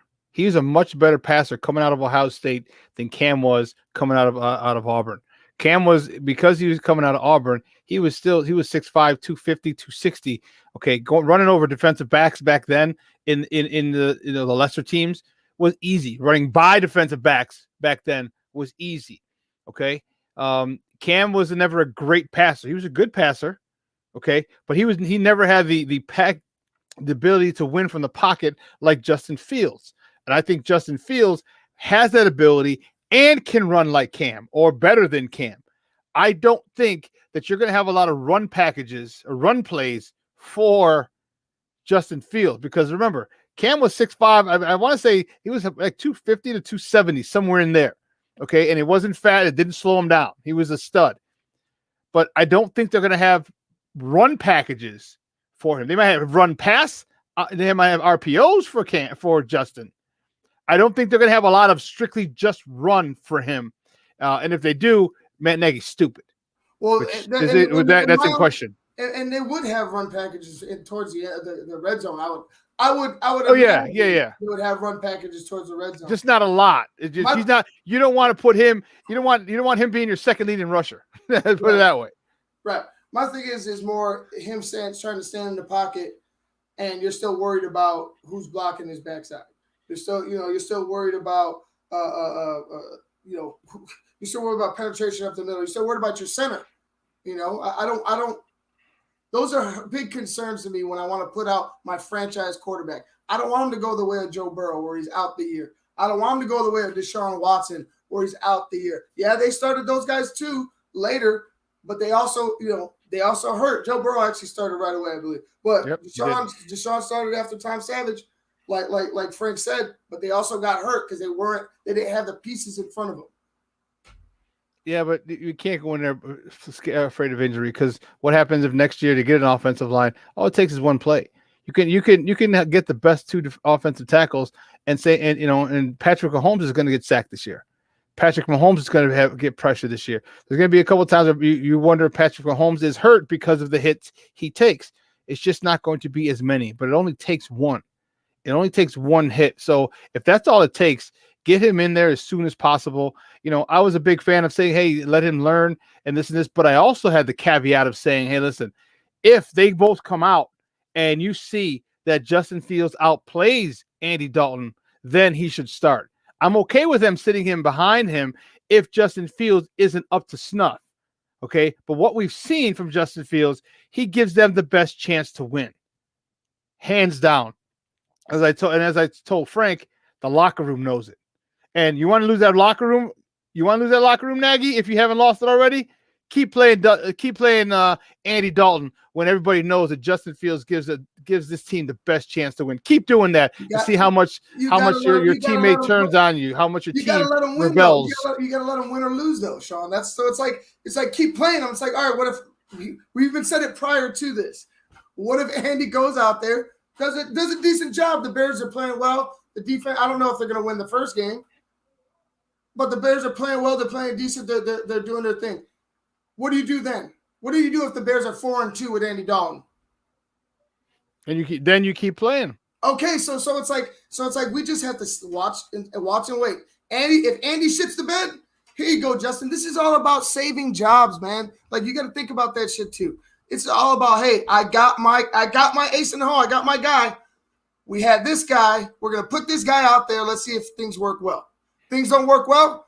Here you go. Here you go, Justin. Oh, I didn't have enough time with Justin. We just got to work with Justin a half a season. Let us work with him a whole season. What do you think the Bears brass is going to say? Yep, we're going to go ahead and bring back Matt Nagy again instead of firing him for going ahead and having a bad offense with Andy Dalton because he puts in Justin and Justin saves his ass. That's his ace in the hole. I can't argue with the theory of using it as leverage for saving his job. I can't. All right, I can't. I think it's a smart play on Nagy's part if that's what he's doing. It's a smart play. It's a very smart play. But the bottom line is you got to win. And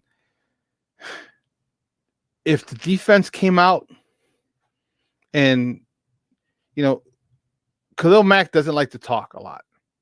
Okay. And I mentioned this the other day. If you had a character in that locker room who was a Khalil Mack on Khalil Mack's level, who was outspoken, okay? If you had someone on Khalil Mack's level who was outspoken, this might not be the situation we're having, And I talked about, I referenced the, I don't really know what year it was, 92, 93, 94, early 90s.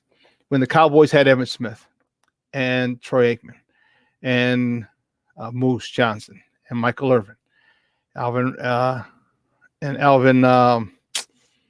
what the hell was Alvin's name? Anyway, he left to get a big contract. But anyway, and Emmitt held out. Emmitt wanted more money. And he was the league's leading rusher. He felt like he should have got more money. And he wanted to be the highest paid running back in the NFL. And so he held out. All of a sudden, Jerry Jones is like, well, you're not going to strong arm me, blah, blah, blah, blah. We got a rookie running back, and I can't remember who they drafted. And he put him in for the first two games, and the Cowboys were 0-2. And Jerry Jones, he comes in the locker room for his pep talk after the game, after their second straight loss, and Charles Haley went nuclear on him. Had to be held back. And said, we're not going to win if you keep this fucking rookie running back in there. Sign Emmitt Smith. Give him his money. Emmitt Smith was signed the next day. Or next day or two. Okay. We don't have anybody. And there's only one person on Khalil Mack's level, and that's Khalil Mack. And he doesn't strike me as the kind of guy to go forward and say, hey, listen, we need this.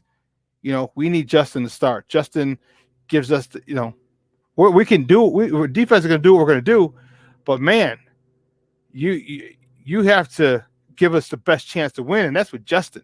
He needs to start. Can he do it? Will he do it? I don't know. That's not his character. But stranger things have happened. Hey, listen, let's take a quick break, and on the other side of the break, we have more top of the morning. We have more sports conversation. So don't go anywhere, folks. Keep it locked right here. Shawn and Maya in the morning on SportsZone Chicago. AutomotiveMap.com presents the Sports Flash on the SportsZone Chicago.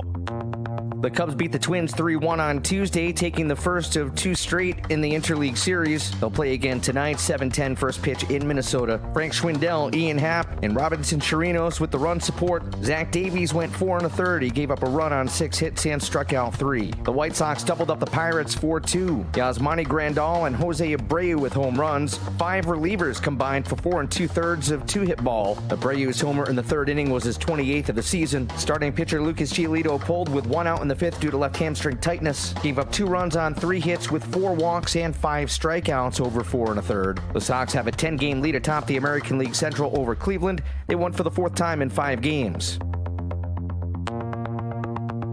Download the free Score app. Lightning fast updates so you never miss a thing. It's why the Score app is one of North America's most popular sports apps. I'm Chuck Sanders. That's the Sports Flash on the SportsZone Chicago.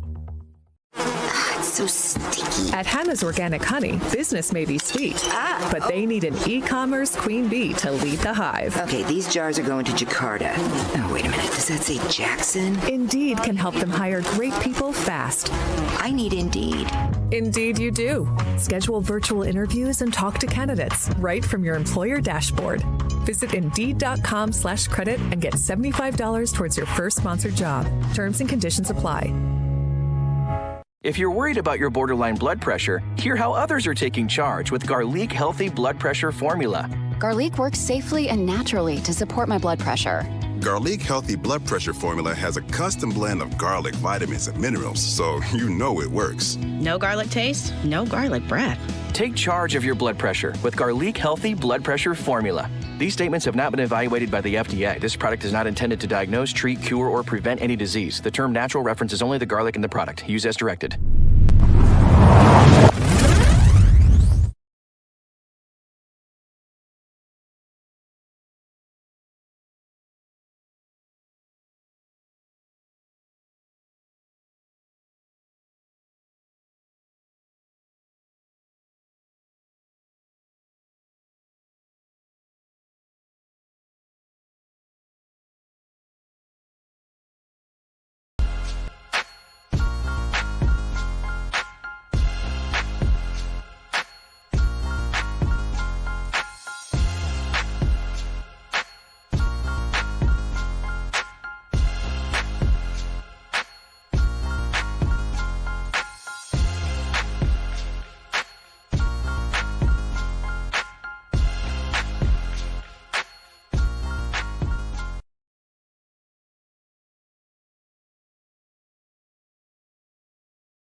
Welcome back to Shawn and Maya in the morning on SportsZone Chicago.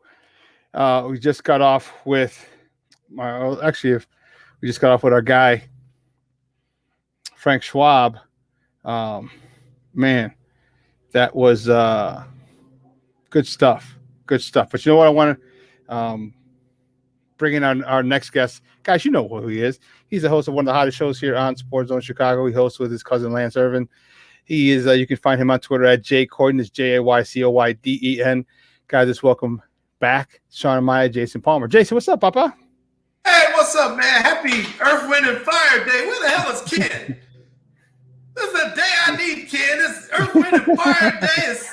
Everybody's playing September like crazy all over the place.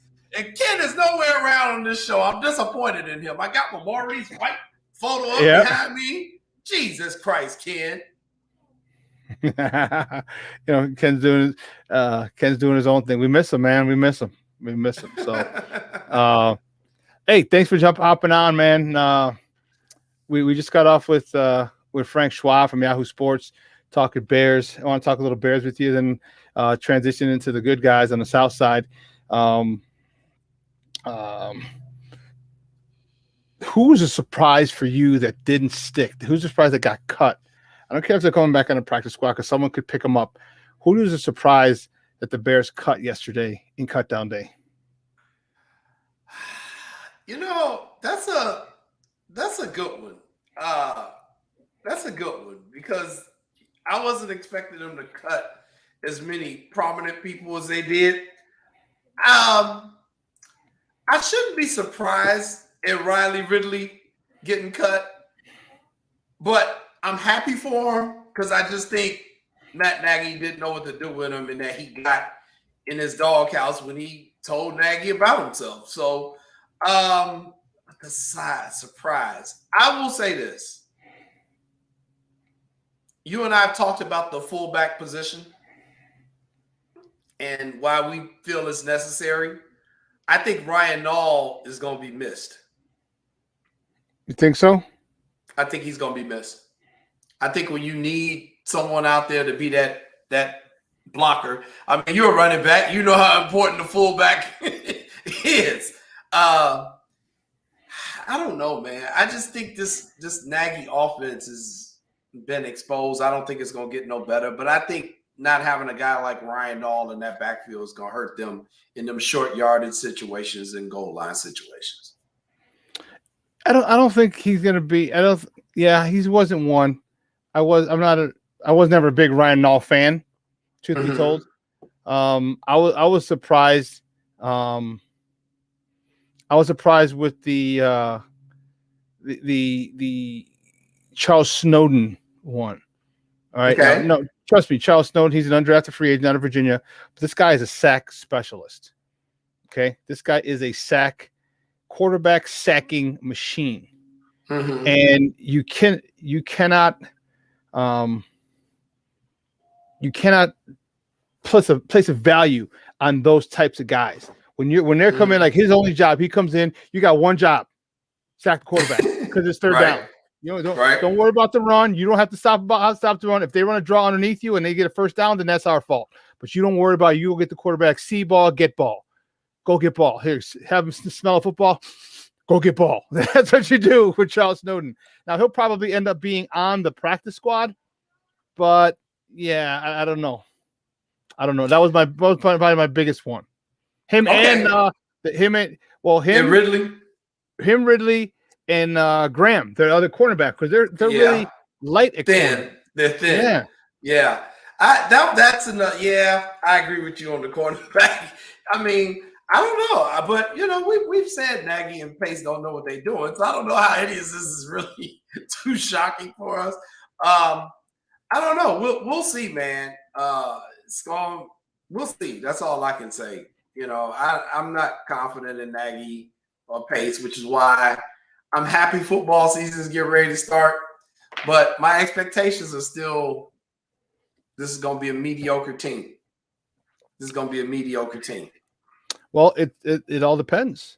And I was just telling Ivan, I said, I could see this team anywhere from first to second to third or last in this division. The Lions will do their best to fight us to keep that last spot. They will do everything. They will lose. They'll probably lose 2 times in 1 week just to make sure that they get that last spot. But that's what bothers me, because Justin Fields is not going to be starting. Twitter went crazy yesterday. So Bill Belichick cuts Cam and names Mac Jones a starter. Give me your thoughts on that. Bill Belichick is not the smartest coach in the NFL right now for no reason. Here's the thing about Belichick that he's always had the ability to do, and it doesn't have anything to do with Cam right now. He's always known when to cut a veteran. He always seems to know when he's gotten all he can out of them. He did that during the years when they were winning championships, when they were a dynasty. He'd always cut somebody, and you'd be like, oh, damn. He cut dude, but he would get rid of him right at the right time. Then they would go somewhere else, and then you'd be like, oh, yeah, I see why Belichick cut him. I think Cam is he's not the Cam we once knew. Is he still a viable quarterback in the NFL? I wouldn't say he's a starter. I would say he'd be a great backup for somebody. So I wasn't surprised with it. Do I think it has anything to do with his stance on the vaccination? Yes, but they're not going to come out and say that. But unless I definitely think it has. Right, that was dumb as hell. God, we got to talk about the other dumb coach from Ohio. But yeah, I mean, you don't come out and say it, but I think that had a lot to do with it. Yeah. Kirk Cousins has been outspoken as well, but You know, they paying him so much money. They starting quarterback. They gonna ride with it. But you know, what can I say, man? Belichick is the smartest dude in the room. So he's a guy I would trust. If he's cutting you, it's for a reason. Yeah, and you know what? And also, I think the fact that the fact that they spent $150 million in the offseason, okay, on free agency. Okay, the fact that they're getting, remember, six or seven of their defensive starters last year sat out because of COVID. So now that defense is improved. So if you wanted if you can afford to put a rookie quarterback in there because you have a defense that's going to be able to cover some of those wars because they're all coming back and their bodies are healthy. So it's definitely not apples to apples. Okay. The Bears didn't spend that much in free agency. As a matter of fact, their hands are a little tied. And, with his record, and here's another thing. The reputation of Bill Belichick is not going to be soiled if Mac Jones is a bust. True. If Justin Fields struggles, okay, and has a tough time, guess what? Matt Nagy's going to they're going to rip him a new one. And like, we should have started Dalton, blah, blah, blah, blah, blah, blah. So it's crazy. But we got this clip from the Four Letter Network, and we got a couple of people who don't agree with Matt Nagy. Let's check it out. Justin Fields can make up for more of the deficiencies of your football team than Andy Dalton can. Simply put, Jeff Saturday knows this. One of the reasons why quarterback run, zone read was developed in football was for bad offensive lines. If I'm a 5 offensive lineman and I got 5 guys on defense to block, we may not be good enough for every guy to win their block. But you know what we can do? We can maybe not block one of them. Yep. And now we have 5 to block 4. And then the quarterback, who's a great athlete, can put one of those guys in conflict on a consistent basis. You see it? So that's my issue is this goes back to the Trubisky thing. Why can't we build the offense around the quarterback's talent rather than trying to take the quarterback and make him fit into our offense that I want to run? That's fair. And here's the thing, because with Trubisky, at least he wasn't Nagy's guy, right? So you always figured maybe he never this guy they traded up to take. So they're obviously as all in on him as you can be. He is their future. It's just a question of when that future is going to begin. If I'm in the Chicago Bears locker room, I am pissed. Yeah. Listen, you know who helps us win the game. Bottom line, man, this ain't about organizational future. I'm not a general manager. My job is to play good football and get paid on Tuesday because I earned it on Sunday or Monday. That's my job. Your job as a coach is to put the best 11 on the field. You know who the best 11 is? Justin Fields is one of them. Yeah. So put him on the field and give us a chance. Look, I hear all the arguments if you're the GM or the owner of the team of why you would do it. If you're a player, you know it's not for long in the NFL, and Justin Fields gives us a chance to make the playoffs. That's the truth of it. And he does make up for this offensive line. And listen, for what they cannot do, they at least have a 1,000-yard rusher. You blend that with being able to boot, waggle, and run nakeds both ways, and you give this offense a chance to put up points. That is the way they'll win games. This is not a shot on Andy Dalton. No. This is a locker room issue. And I'm telling you, if I'm sitting in there, I'm going to the coach's office. I'm going to let him know. Khalil Mack, go let him know. Right. That defense who can win games, go let him know, because the truth has been seen by the players. It's kind of what we've been saying. that clip was courtesy of ESPN, and yeah, that's exactly what we've been saying. And Nagy is the issue. Nagy is the issue.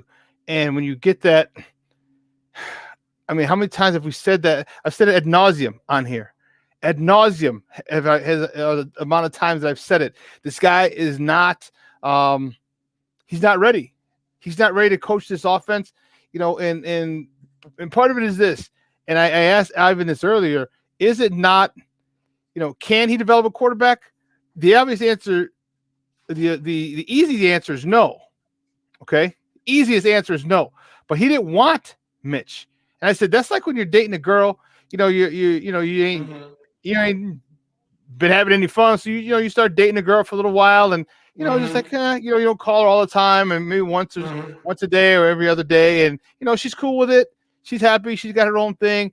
And then you get the girl that you want. All of a sudden, she breaks up with her boyfriend. You know, you couldn't holler at her before because she had a boyfriend, and then she was kind of figuring herself out. And then all of a sudden, you know, she likes one of your Facebook page with like a kiss with a heart. You're like, oh, snap. And then you get her.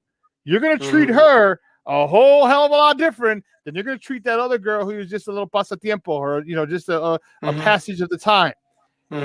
Is Matt Nagy going to do that? He's already started to show that he's willing to do for Justin Fields what he did not do for Mitch Trubisky, because that first touchdown pass to Jesse James on that throwback, that was taken directly from Ohio State's playbook.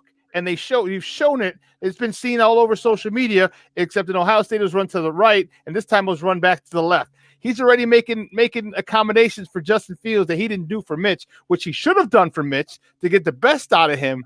But he didn't want him, so he's not going to give. He didn't give his best effort, and I think he's going to give his best effort. So now we have to see, can he, when it's time, can he develop Justin Fields? Because we truly don't know if he can or he can't develop a quarterback, because he chose not to develop Trubisky. Here's the thing. I think Nagy is under pressure. He's under the most pressure he's ever been as the Bears coach, because he's not only got us on his ass, he's got now ESPN on his ass. Everybody is seeing this. So now he's got the entire country watching what he's doing. And let's not fool ourselves. The Bears are a charter franchise in the NFL. We are one of the most popular franchises in the world in all of sports. Everybody is talking about this. And it's why I said when they first drafted him, when we were talking about this, we've been talking about it for the last 2 months. I said from a media public relations perspective, you got to play Justin Fields. You have to. No matter what, you have to play this young man. Couple of things, though, that they made a point of. They said, you know, you gear the offense around the quarterback, not get the quarterback to fit your system. That's the first problem. I don't think Nagy has shown the ability to adjust out of his system. I think it's either his system or bust. And so that now the proof of that is that he's now had to go outside of the organization and talk to his buddies at Ohio State to say, well, what play should I run for this guy? I don't think he had it in him. I don't think he had the competence to do it.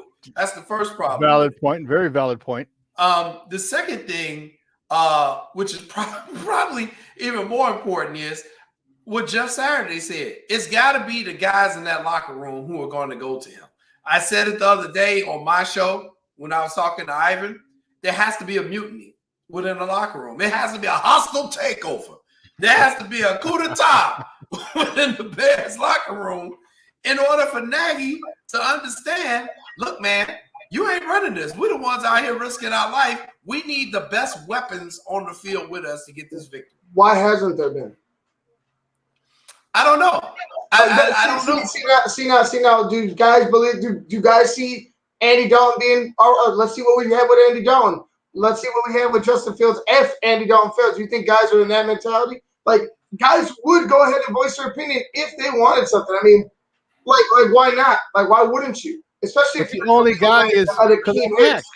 Yeah, but and Akeem Hicks and Khalil, you're telling me Akeem isn't going to be able to say what he needs to say? Right. Or Eddie Goldman. Eddie Goldman. You think these guys don't have the ability to go ahead and speak out? They've done it before.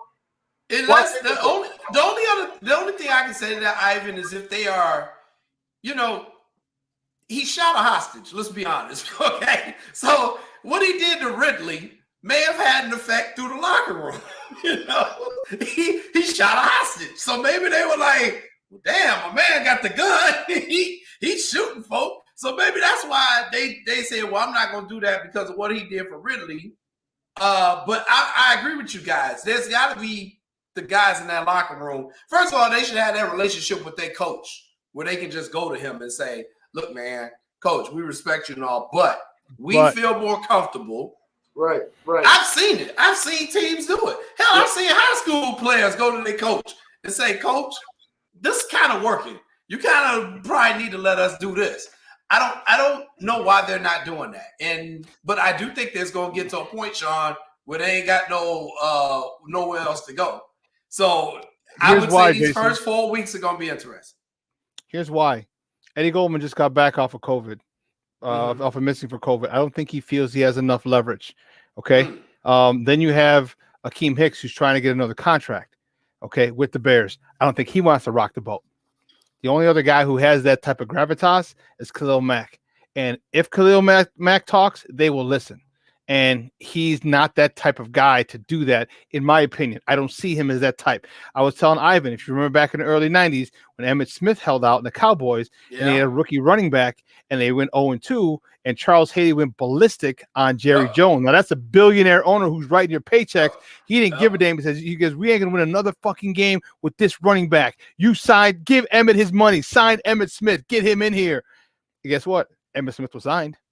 Yeah. Emmitt Smith was signed. So Khalil Mack, if he goes crazy, and Khalil Mack, I don't see him going crazy, but Khalil Mack has to say, hey, listen, we want Justin Fields. We need Justin Fields out there. We need him. He gives us the best chance. They screwed up in their promising Andy Dalton that gig. You don't say, hey, you don't do that, because you just never know how the draft falls. And now and this another reason why the incompetence of Matt Nagy and Ryan Pace, despite the fact he had a good draft, but you telling Andy Dalton that you're our QB number one, that screwed him, because it'd be easy right now to say, hey, listen, Justin Fields is number one. You're our $10 million backup. You should be happy and move on. So, but listen, we gotta take a quick break, because on the other side of the break, we're gonna talk to our guy Josh Nelson from StockMachine.com, and we're gonna talk about the good guys on the South Side. Are we heating up at the right time? Is it a little too soon? What are we gonna do about all these soft tissue injuries? We're gonna find out. We're gonna talk to Josh Nelson. So keep it locked right here, folks. The StockMachines.com's own Josh Nelson coming up next here on Shawn and Maya in the morning on SportsZone Chicago.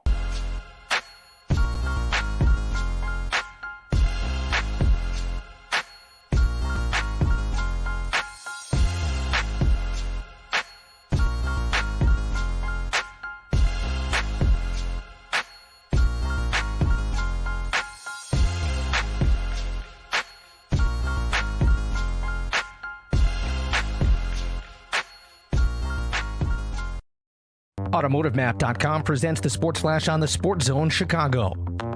The Cubs beat the Twins 3-1 on Tuesday, taking the first of two straight in the Interleague Series. They'll play again tonight, 7:10 first pitch in Minnesota. Frank Schwindel, Ian Happ, and Robinson Chirinos with the run support. Zach Davies went 4 1/3. He gave up a run on 6 hits and struck out 3. The White Sox doubled up the Pirates 4-2. Yasmani Grandal and Jose Abreu with home runs. 5 relievers combined for 4 2/3 of 2-hit ball. Abreu's homer in the third inning was his 28th of the season. Starting pitcher Lucas Giolito pulled with 1 out in the 5th due to left hamstring tightness. Gave up 2 runs on 3 hits with 4 walks and 5 strikeouts over 4 1/3. The Sox have a 10-game lead atop the American League Central over Cleveland. They won for the 4th time in 5 games. Download the free Score app. Lightning fast updates so you never miss a thing. It's why the Score app is one of North America's most popular sports apps.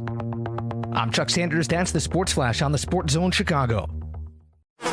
So sticky. At Hannah's Organic Honey, business may be sweet, but they need an e-commerce queen bee to lead the hive. Okay, these jars are going to Jakarta. Oh, wait a minute. Does that say Jackson? Indeed can help them hire great people fast. I need Indeed. Indeed you do. Schedule virtual interviews and talk to candidates right from your employer dashboard. Visit Indeed.com/credit and get $75 towards your first sponsored job. Terms and conditions apply. If you're worried about your borderline blood pressure, hear how others are taking charge with Garlic Healthy Blood Pressure Formula. Garlic works safely and naturally to support my blood pressure. Garlic Healthy Blood Pressure Formula has a custom blend of garlic, vitamins, and minerals, so you know it works. No garlic taste, no garlic breath. Take charge of your blood pressure with Garlic Healthy Blood Pressure Formula. These statements have not been evaluated by the FDA. This product is not intended to diagnose, treat, cure, or prevent any disease. The term natural references only the garlic in the product. Use as directed.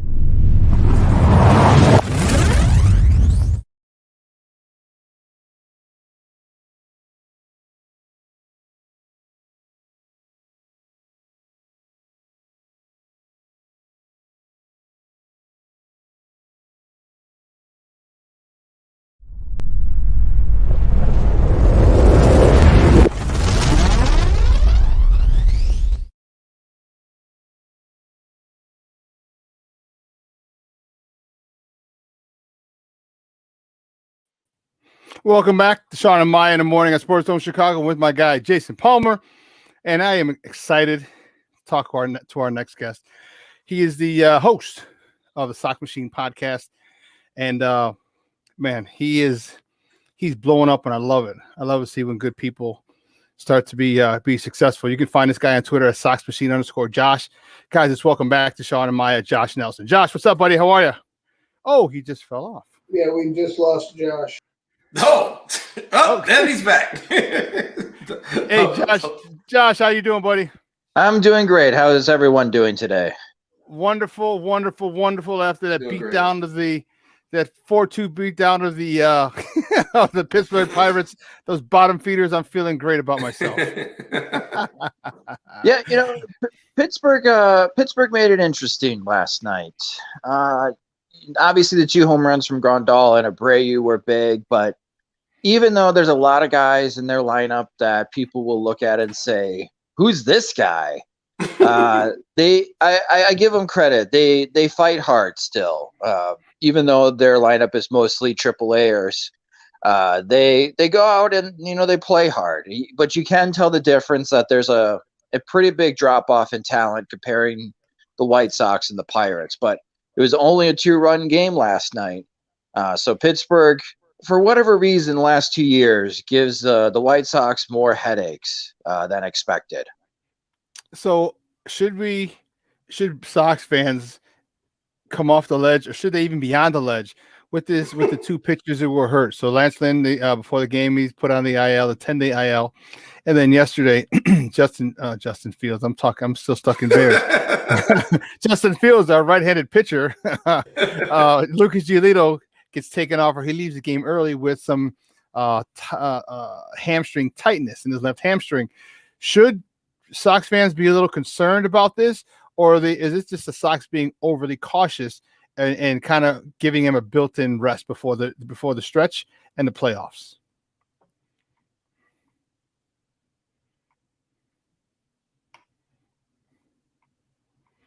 Josh, you with us?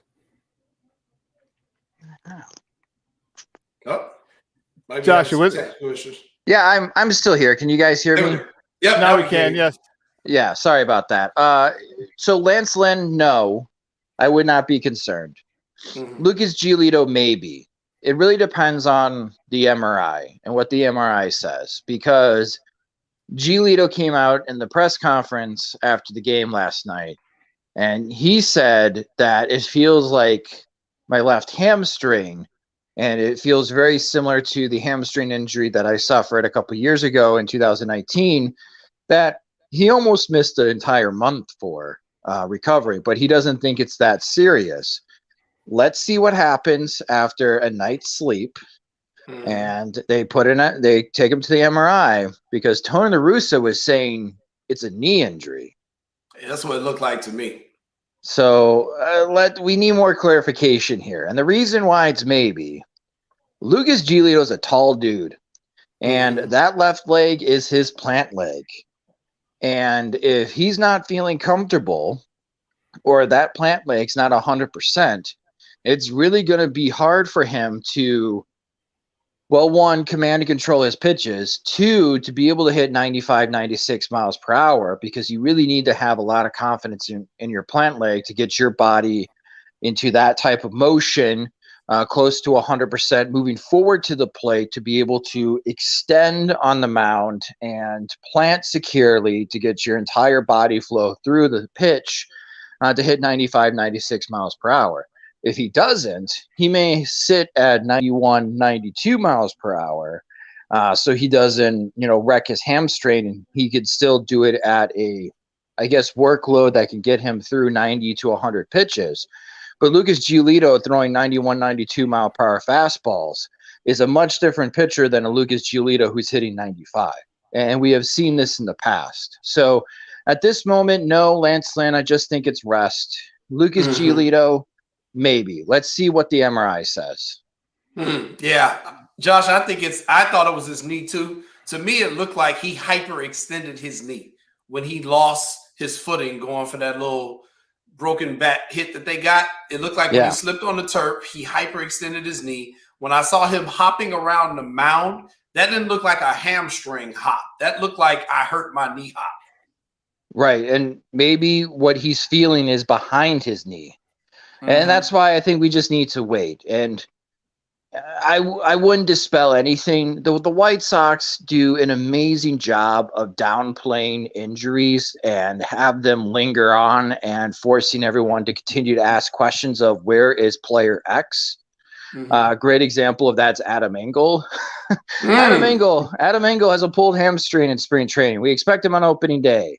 Not available opening day. 2 weeks into April. Hey, where's Adam Engel? Oh, he'll be back soon.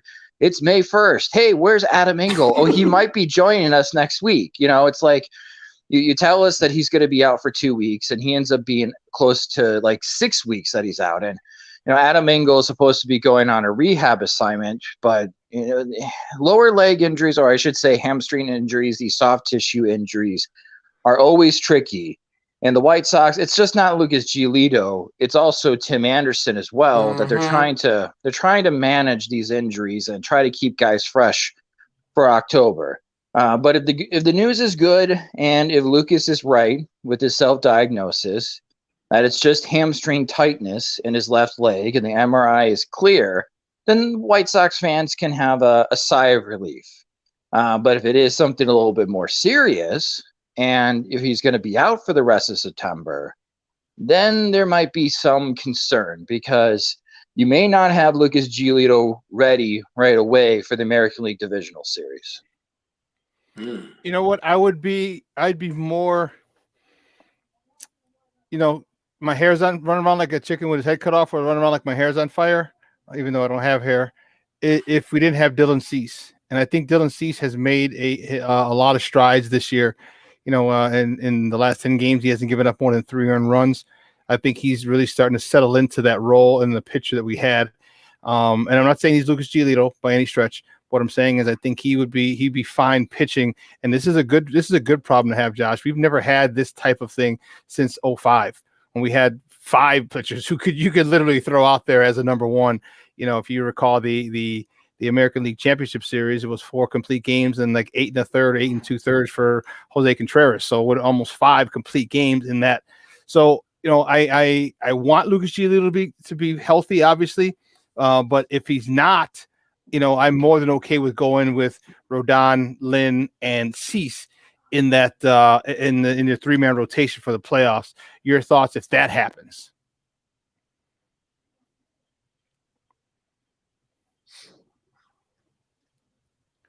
Josh, you with us? Yeah, I'm here. Okay. With your proclamation, yeah, you would be fine if. Let's see how Rodon throws tonight, because they're also managing his left shoulder, and let's see on how he does. Pitch load. The bottom line is, because we are coming off a 60-game 2020 season to a 162-game season in 2021, and the postseason is ramping up here. We're quickly approaching it. No one's going to be at full strength. Nobody is. So I don't. With that, Josh, could this be Tony La Russa being the magic man, saying, "Hey, yeah, you had a knee injury, Lance Lynn, so you looked a little funny. We're going to give you 10 days off." And Lucas Giolito coming off, it could have been a blessing in disguise for him. Could this be a lot more just the White Sox being super cautious, getting their guys ready because of what you just said? You go from 162 to 60 back to 162. Your body is built, when you're an athlete, your body knows at certain times of the year it's training, then you're performing, then you're recovering, then you're training. And that was thrown out of whack last year due to COVID. And now you're taking an extended run into the playoffs. You think it might be Tony's wizardry and his Hall of Fameness that is saying, "Hey, we're getting you guys as much time off as possible, just in case"? Yes and no. Okay. No, like I mentioned with Giolito, Giolito's hurt. Yeah. So we need to find out what the extension of how hurt he is. I think Tim Anderson is hurt. And the White Sox might be putting him on the injured list based on the rumors that we're hearing for September call-ups. There might be something going on with Anderson's hamstrings. The point I'm making with nobody being healthy or 100% healthy coming into the postseason, we are expecting the White Sox starting pitching to carry the team into the postseason. But what if the White Sox starting pitching is not 100%? And I don't think it's going to be fair to expect that they're going to be at 100%. Someone else, one of the other two units is going to have to pick up the slack. And I think we're starting to see it now with Yasmani Grandal and his instant impact to the lineup and the instant impact to Luis Robert and Eloy Jimenez, that I encourage White Sox fans to start thinking in a different manner. I don't necessarily think it's going to be the starting pitching that carries them to the American League Championship Series. I think the White Sox, if they win that first round, is going to be the offense. Nice. You having 4 quality starting pitchers helps you in a 7-game series. It doesn't necessarily help you in a 5-game series. A 5-game series is all going to be about who's hitting more home runs and whose bullpen is taking care of their job late in the game. That's what it's going to be. Because you're probably not going to have your starting pitchers go 7-8 innings in the postseason unless they're like having an outstanding start. Yeah. The other problem is the calendar. You play games 1 and 2, 5th and 6th of October, day off. Then you play on the 8th and 9th, day off. And then you play on the 11th. Like, you got to play 5 games in 7 days. And because of on how constrained that schedule is as far as on the calendar, you can't have your games 1 and 2 guys pitch games 4 and 5 if it gets that deep. You can try, but they're not going to be anywhere close to 100% for games 4 and 5. And you're putting yourself at pretty extreme risk. And let's face it, in the American League, most teams are going to have to go with this strategy. And this is where the White Sox have that advantage. But if there is something wrong physically with Giolito and Lynn, and if the White Sox are still remaining cautious with Carlos Rodon, these White Sox starters are not going to be the 2005 White Sox in the American League Championship Series. They're going to go 5, they're going to go 6 innings. That's not enough of carrying the workload to just depend on the starting pitching to get you to the American League Championship Series. It's more important that the White Sox lineup and their bullpen finds a rhythm, gets comfortable, and they are healthy, because they are going to be the ones to decide if they make it to the championship series or not. Guys, we're joined by Josh Nelson from SoxMachine.com talking about the good guys from the South Side right here on Shawn and Maya in the morning on SportsZone Chicago. Josh, I love that analogy. In other words, get to hacking, fellas. Get up there and start swinging. That's what I'm talking about, Josh. I've been waiting for that all year anyway. So Luis Roberts is definitely providing that thunder. Yo-Yo is starting to hit the ball like we knew he could.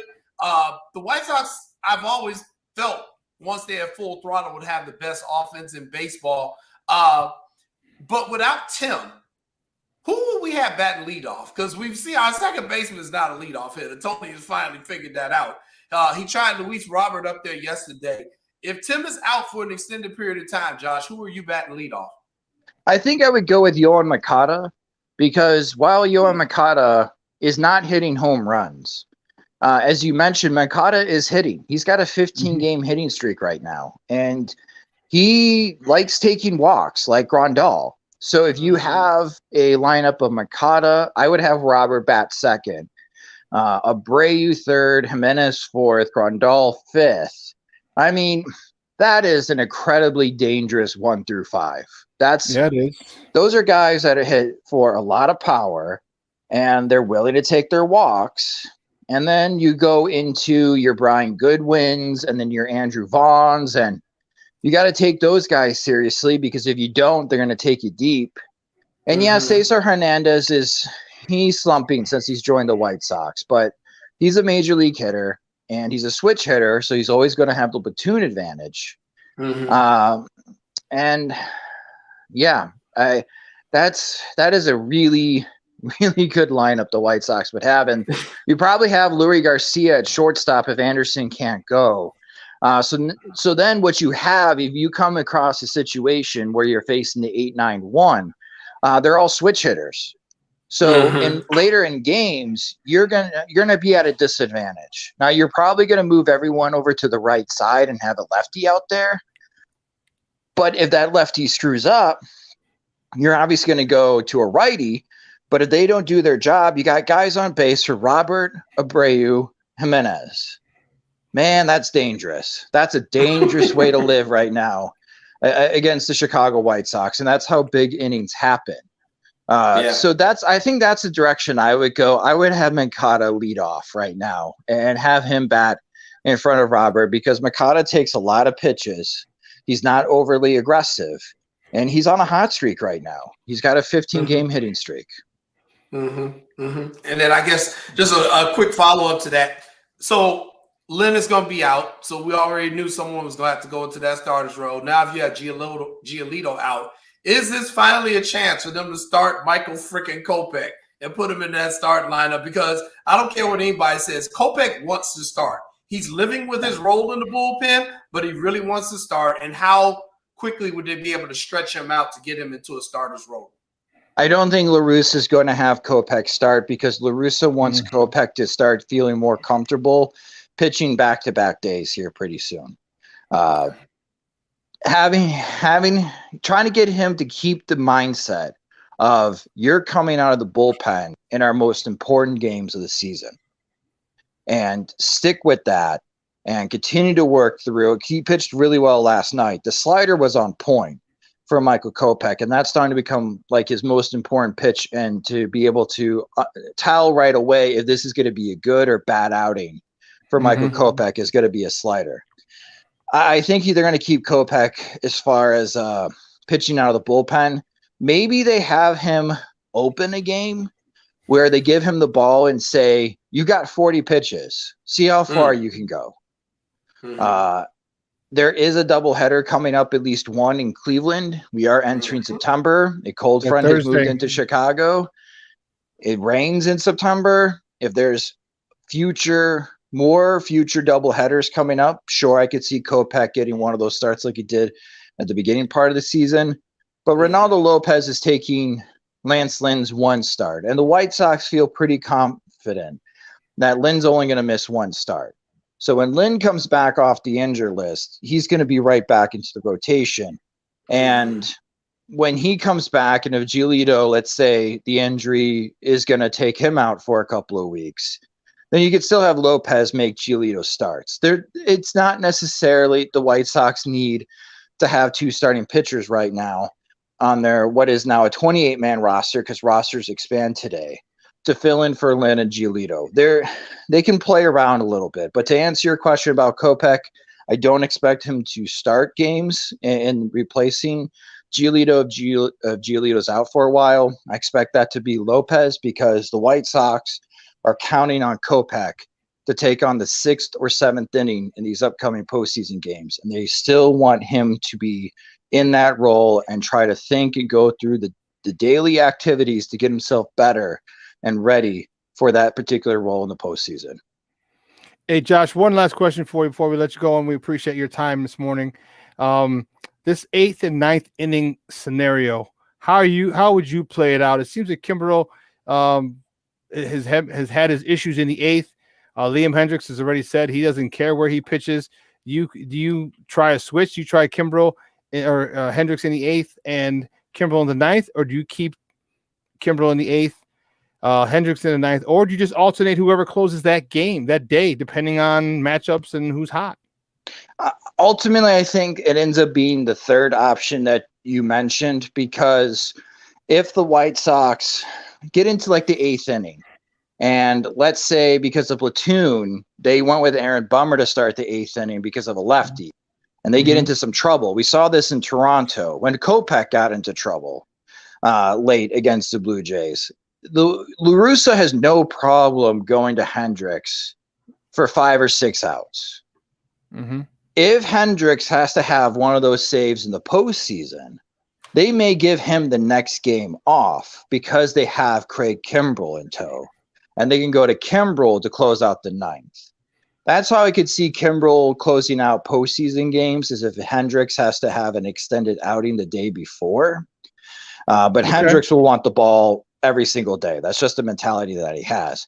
From now throughout the regular season, I'm sorry, Kimbrel needs to suck it up and just pitch the 8th inning. I am one that really doesn't buy into this. He only pitches well when it's a save situation, the 9th inning. I find that to be very diva-like. He's getting paid $16 million to get guys out. Why does it matter if it's the 8th, 9th? What if it's the 10th inning? The game's in the line in the 10th inning. Is Kimbrel going to melt down because it's not the 9th inning? That's why I don't buy it. So I would still continue to have Kimbrel be the first guy out of the bullpen in front of Hendricks like we saw last night.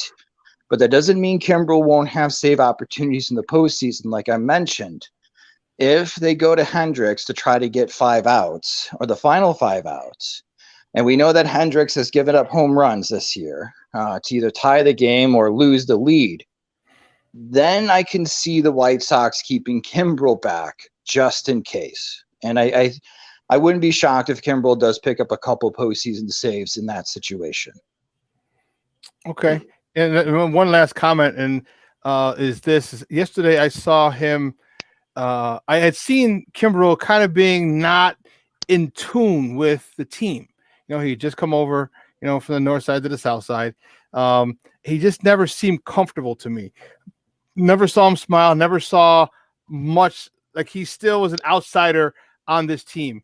Yesterday, after Lubob had that beautiful, beautiful Gold Glove catch in center field, I saw him smile for the first time. And I know I'm not trying to be, it seemed like he had a sense of relief. And now maybe he's starting to get acclimated with this team, because for a long time, and maybe because he hadn't performed well, maybe that's why he felt weird or whatever. But it just seemed like that he'd had a load of a refrigerator taken off his back yesterday after that catch. He seemed more at ease after that catch. Did you notice it? Any thoughts on that? Well, I'm sure he's happy that it's Luis Robert in center field and not Ian Happ, because Ian Happ's not making that catch. That's a great point, Josh. I think Kimbrel found out real quick that, I've got a Gold Glove center fielder now behind me. So we should, I don't have to be scared every time there's a ball hit to center field. Hey, that's awesome. That's great. Hey, Josh, thanks. Great stuff, buddy. We appreciate your time. But do me a favor, let everyone know where they can find you and your work online. Yeah, you could read our work at SoxMachine.com, and you can follow me on Twitter at SoxMachine_Josh, or follow our main account at SoxMachine. Great stuff, Papa. We will talk soon, man. Have a good day. Go freaking Sox. Let's get them, baby. Let's knock these Buckeyes out. All right. Have a good day, guys. All right, man. Thanks, guys. Guys, that was Josh Nelson from SoxMachine.com, and we're going to knock these Bucks one more. By Bucks, for those of you who don't know me, a Buccaneer is a pirate. Just for some of you who don't know what am I saying. One more time. It's a quick 2-game set. These guys are crap. They suck. And you know what? Let's put our foot on their throat. Let's not give them a chance to breathe. Let's not give them a chance to think. Like yesterday, they thought they were in the game. There was hope. And the one thing you cannot do to a team that sucks when you're playing is give them hope. Okay. And that's what the White Sox need to do. Come out. Just like we vote in Chicago, they need to go early and often is what we need to do. Okay? Yeah. Early and often, and put their foot on their throats. Do not take it off. And we need a great game from Carlos Rodon today. Give me 5 to 7 innings, 1 or 2 run ball, and go from there, because your offense should be able to overtake a 2-run lead, 2 runs given up. I agree. And I want them to keep that same mentality when they go to Kansas City, Shawn, because Kansas City, we're 500 against Kansas City, and that's not acceptable right now. Kansas City is horse crap, and that's why I said when I looked at the schedule, I'm like, okay, you got the Cubs, Pittsburgh, and Kansas City. You need to go on a run right here. You need to be whooping these teams' butts. So far, you've only lost 1 game out of this stretch, but you're getting ready to go to Kansas City after you beat Pittsburgh tonight, hopefully. You need to take a minimum 2 out of 3 from that series. But truth be told, Kansas City is horrible. You need to sweep them. And this will help establish some distance between Cleveland and give you a chance to manipulate that lineup, since you're dealing with so many injuries. Yeah, I couldn't agree more, man. And they need to do it. And this is the time. Okay, you start getting, you're resting some players like the Tim Andersons, like the Lance Lynn's and everything, but you're also, still fighting for playoff seeding. Okay, and right now we're the fourth best, but record in the American League, and that can change quickly. That can change very quickly, as some of those teams in the Eastern Conference, in the AL East, going to have to face each other. So we can jump, and the splits between the Sox home and road are very drastic. So you want home field advantage. We need and it. You want to know that if it comes down to a game 5 or a game 7, or game 5, it'll be it. But we're talking game 7 in the ALCS, or even the World Series, that it's going to be on 35th and Shields, and you're going to have these our crazy knucklehead fans in just being raucous and out of control, and just bringing that kind of energy that you just can't get when you're on the road. You just don't get. So, there's still a lot to play for, and the great part about it is we can still get there while resting our players. This is, again, Jay, that's the first world problems when you rest your players and you still can get home field advantage and have the best record in the American League. That's insane. Yeah, we're 32-32 on the road. We're 45-24 at home. So that's a drastic difference. You're almost winning at home at a ratio of 2-1, whereas when you're on the road, you're even. So that's a drastic difference. We definitely need the home field advantage with this particular team.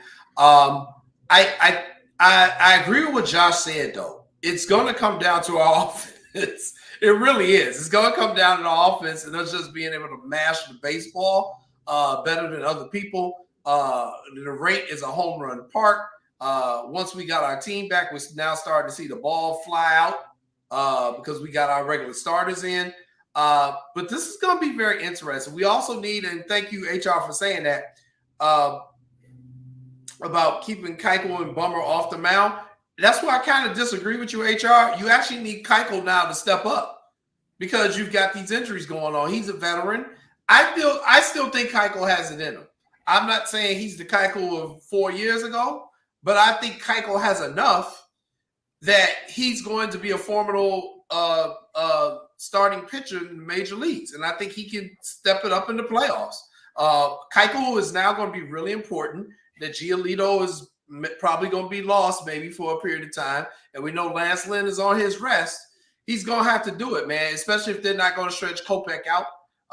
I'm still a little leery about putting Lopez into that starting role. I think he's great. You are. You're not. No, I'm not putting him. I'm not putting him in there. He's coming in relief. You're doing well in relief. Just keep it there, because if that's the case, the only thing is we just need a lefty.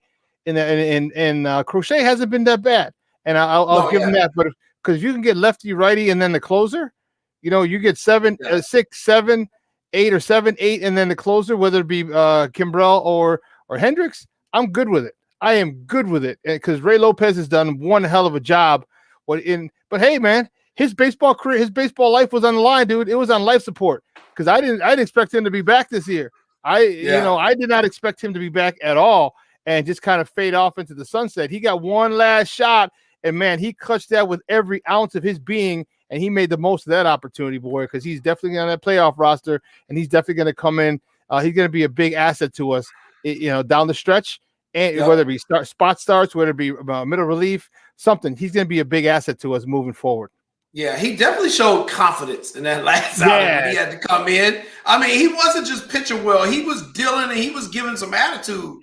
To the Cubs as well, and I was like, okay, right, about time, because everybody kept saying you had some of the best stuff on the staff, but it wasn't showing up. So, I think, the White Sox have enough to overcome these injuries and things like that, but it's just scary. It's going to be a roller coaster ride, White Sox fan. And here's my whole message to Sox Nation. We ain't getting nobody in no trade. You ain't signing nobody as no free agent. You ain't getting nobody off the waiver wire. This your damn team, Sox Nation. This who we got. This the manager we got. These the players we got. So y'all quit dogging them out when something go wrong, because this is all you got. Ain't nobody else coming. You got to save yourself. So let's just go ahead and support them. We can complain when the season is over. But for now, I am straight ahead forward with these guys. Come on, y'all. You can do it. You can do it. Because as a coach, I learned a lot of times is, if I have to have that bench player in, he ain't going to get no better. He is who he is. So I might as well support him. I can't do nothing else about the situation. That's the way we need to look at the White Sox situation. We can't help with the injuries. This is a team we have, which is an excellent team. Let's just support them and see how far they can go. And you might not be able to help him, but you damn sure don't want to tear him down and make him feel worse. And that's it. Because you know what? The sun shines on a dog's ass every once in a while, and that might be the only guy. You may be down to your last bench player, and he comes through with a hit. You just never know. And plus, it's good being a good leader, because you don't know who you're going to need or who you're going to be forced to use, and to make sure that their spirits are up and their confidence is as high as it possibly can be is your job. Because many of these guys have never been to the playoffs or been in a tough playoff situation, okay, where you're talking game 6 and you got to win it to force a game 7, and then you're in a game 7. So now you're talking about uncharted territory for a lot of these youngsters. You got to make sure that they're confident, they're feeling good and great about themselves. And Shawn, and this is why I'm disappointed in White Sox fans, because we should know better. I'm gonna say this name, Jeff Blum. Blum won you a World Series game. Jeff Blum, White Sox fans. So y'all stop complaining. Let's just roll with what we got, man. It could be Danny Mendick that comes up with a big hit, for the love of God. Yep. It could be Billy Hamilton making a key steal. You need everybody once the playoffs start, man. So we need to get over this. Oh, this person ain't doing their job. This person, man, once the playoffs start, every man on deck. Yeah, that's true. That's a great point. Hey, listen, let's take a quick break. And on the other side of the break, we're going to talk about the Phantom football team. What? Oh, God. So don't go anywhere, folks. Keep it locked right here. Shawn and Maya in the morning with my guy, Jason Palmer, joining me on SportsZone Chicago. AutomotiveMap.com presents the Sports Flash on the SportsZone Chicago.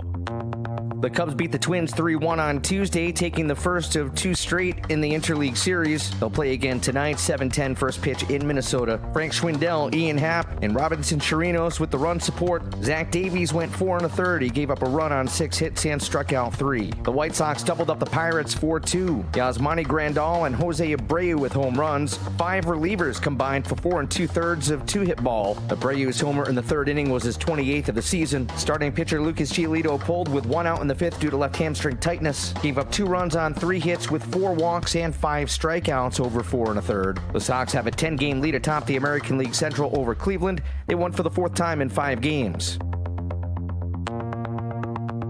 Download the free Score app. Lightning fast updates so you never miss a thing. It's why the Score app is one of North America's most popular sports apps. I'm Chuck Sanders. That's the Sports Flash on the SportsZone Chicago. So sticky. At Hannah's Organic Honey, business may be sweet, but they need an e-commerce queen bee to lead the hive. Okay, these jars are going to Jakarta. Oh, wait a minute. Does that say Jackson? Indeed can help them hire great people fast. I need Indeed. Indeed you do. Schedule virtual interviews and talk to candidates right from your employer dashboard. Visit Indeed.com/credit and get $75 towards your first sponsored job. Terms and conditions apply. If you're worried about your borderline blood pressure, hear how others are taking charge with Garlic Healthy Blood Pressure Formula. Garlic works safely and naturally to support my blood pressure. Garlic Healthy Blood Pressure Formula has a custom blend of garlic, vitamins, and minerals, so you know it works. No garlic taste, no garlic breath. Take charge of your blood pressure with Garlic Healthy Blood Pressure Formula. These statements have not been evaluated by the FDA. This product is not intended to diagnose, treat, cure, or prevent any disease. The term natural references only the garlic in the product. Use as directed.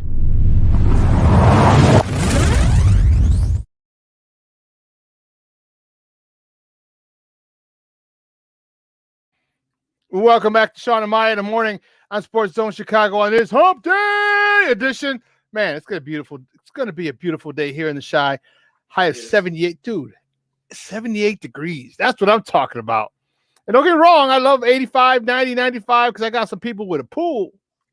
I got some friends with pools, okay? Don't get it wrong. Don't get it twisted. But I like the 70, 75. You know, you wear a nice little jacket. Like it. I know why you like it.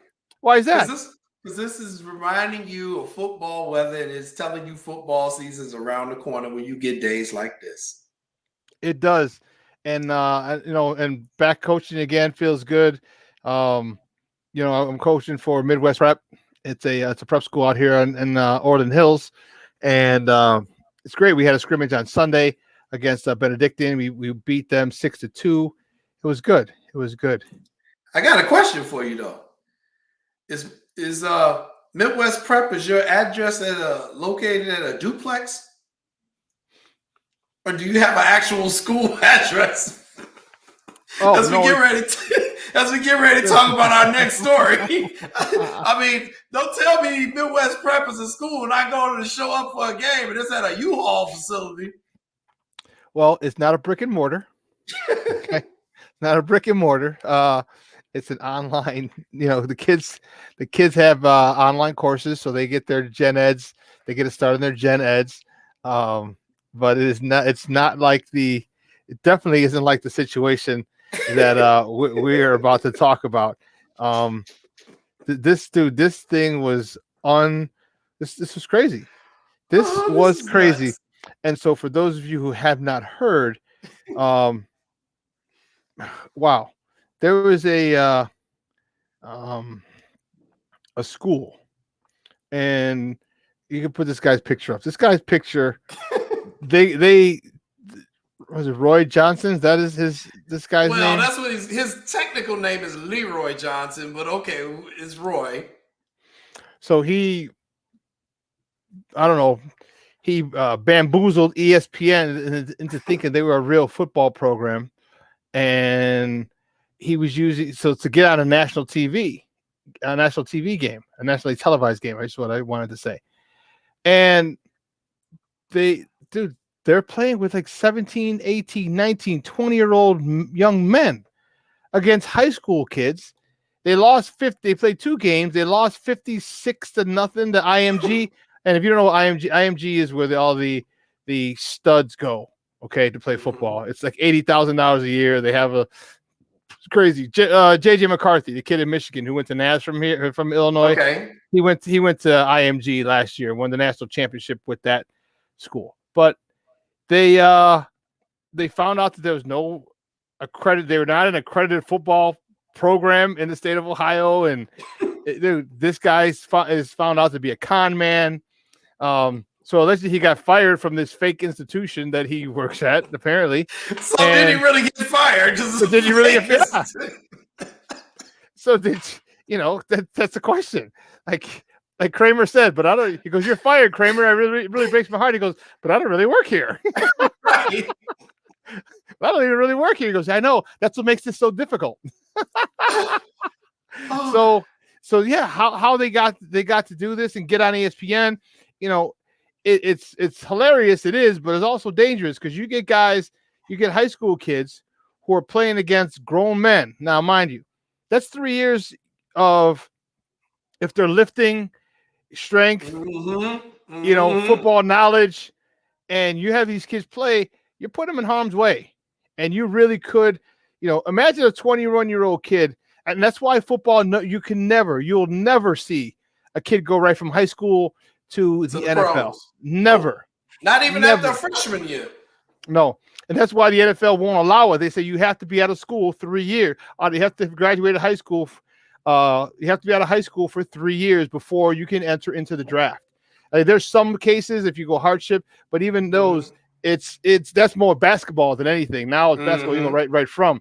But football, there's no way that you can do that because the physical, you will literally get hurt. And you can get broke, you get paralyzed, you can get killed because you're just not strong enough when you're dealing with grown ass, country strong, country fed men. When you imagine an 18-year-old kid going up against James Harrison. Remember that dude? That dude was hand cleaning. He was hand cleaning onto a bench, 225 pounds. He's hand cleaning, and as he's hand cleaning, he's jumping onto a weight bench with 225 pounds. Like, I can hand clean 225, but I have to be on the ground. I ain't jumping no kind of way onto a bench or a platform with 225 pounds. Imagine him hitting you. And then you just got those guys who are just like, just naturally country strong and why, they slap your hand and like, oh, damn, dude. They're just thick.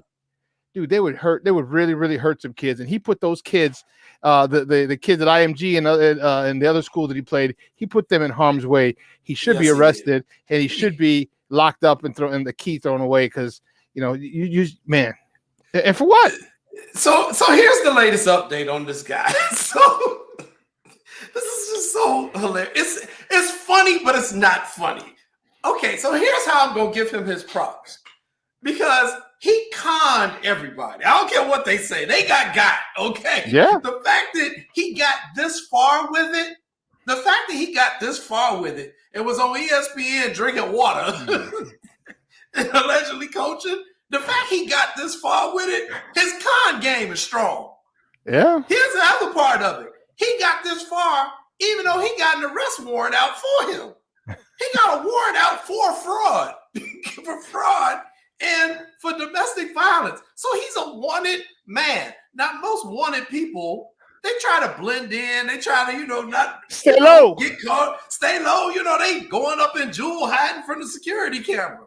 This fool put himself on national television. It was like, yeah, we good. Let's go. So it's amazing. The gajungas this dude had to pull this off. I have to give him props for. But like any other con man, if you get greedy, you're gonna get caught, and that's basically what happened. He got greedy.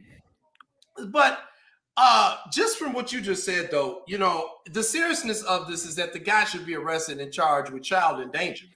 Because here's the thing: those IMG kids are very talented. They're the top of the line. They probably working out, and they beat the dog crap out of these older dudes. However, anything can happen in a football game. One of them kids from IMG could have blew out their knee on the turf in the game they wasn't even supposed to be playing in. And he's very lucky that one of those kids didn't get seriously injured, because then their parents would then have a right to sue him and go after him and the fake school or whatever the hell they are.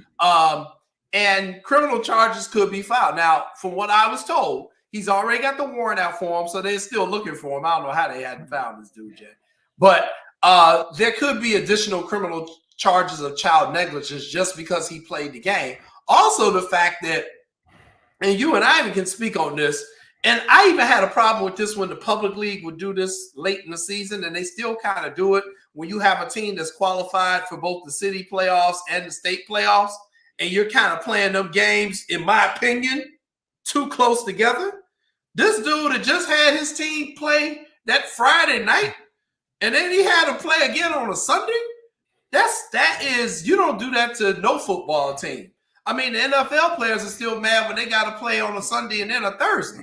So I can imagine trying to play a football game 2 days later. I mean, that's 1 day of rest, man. That's negligence, and it doesn't have to be a child. That's just negligence, period. So I want to get you guys' thoughts on this, because again, I still have a problem with what they do with the city playoffs with the Catholic and public league teams, where they playing them games kind of close together when we get to playoff season. So, Jason, we played 3 games in 7 days my senior year of high school. Wow. So the last game of the season, because back when we were in high school, remember what day was the first playoff game? It was a Friday. I thought it was on Friday. Thursday? Wednesday. Oh, the city, the state playoffs were on Wednesday. So our game we played Loyola, and I had an argument with one of my guys. He was who was on the team when we were out at the Sox game last time. So I have to find the article. I still have the article. I was on the back page of the Sun-Times the next day. The big thing, and they had a small picture of Michael Jordan underneath me, and an article about the Bulls. Dude, I was happy with the pig and slop because I had a big picture of Mike small. So, so we played Loyola. For some reason, Loyola had a lot of Sunday games, and I don't know why. But we played Loyola on Sunday. We played St. Pat's on Wednesday, and then we played Gordon Tech on Saturday. 3 games in 7 days my senior year. Crazy. So yeah. That's not healthy. That's not good. And that's why they got rid of that Wednesday game. So to give teams a whole week off, a week of rest, recovery, and preparation. Because let me tell you, that St. Pat's game, that was I can't remember a game. I think the rest of my career that I felt that I got as beat up as I did in that St. Pat's game. I almost took, and I was a good student, so I almost took off of school, and I was gonna say on Thursday because it was Wednesday night. You can't, and dude, it was a great game. We won. They tied, or they scored their second touchdown. We were 14-13, and they went for 2-point conversion to win the game. And our guy Brian Hamilton, who ended up going to Notre Dame and played for the Falcons for a little bit, busted through. He was a parade. He was a high school USA Today All-American. Bust through and just stuffs the freaking run play, and we win 13-12 or 14-13, something like that. It was one of those where a 2-point conversion would have given them the victory. So I was beat up. I was sore. That was the most physical team I had ever played. I had definitely played to that point, and it was crazy. So just to try and recover from that, just for a game on Saturday against Gordon Tech, who we'd beat prior in the season, like 2 weeks prior. Mm-hmm. Yeah, it's tough. So and that's why they got rid of that game. That's why they got rid of it. Vernon asking me a good question. So he says, so Jason, what if you were the referee for that game? So, I'm glad you asked that question, Vernon, because there's actually an answer to that. Well, hey, does it check cash? So just asking for a friend. Check cash, man. Oh, cash. What you talking about? That's why I like refereeing the Catholic League. They give you cash. Anyway, no. Vernon, actually, technically, referees and sports officials, we have no power on eligibility rules. So you can have a dude out there with a gray beard who I know is 50 years old. I literally cannot do anything about it. Eligibility is out of the officials' parameter. We just referee the players who are on the field. Now, if the players are illegal, that doesn't have anything to do with that. That's more of an administrative kind of issue. So that's a great question, because somebody asked me that before I actually had somebody when I was doing basketball. They said, that kid looked too old. You shouldn't let him. I was like, that's not us. That's up to the administrations of the schools.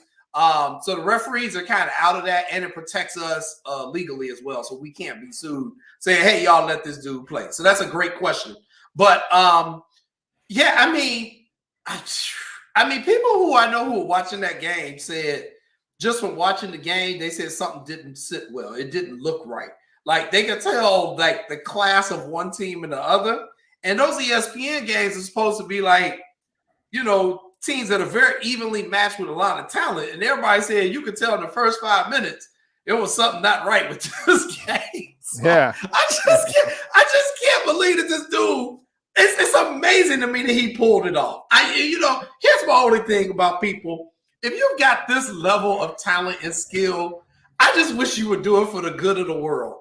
Just don't do it for immoral purposes. Do it for good purposes, because you obviously got a skill. You can obviously convince people. You could probably be the world's best salesperson. You could go into marketing to convince people to buy stuff.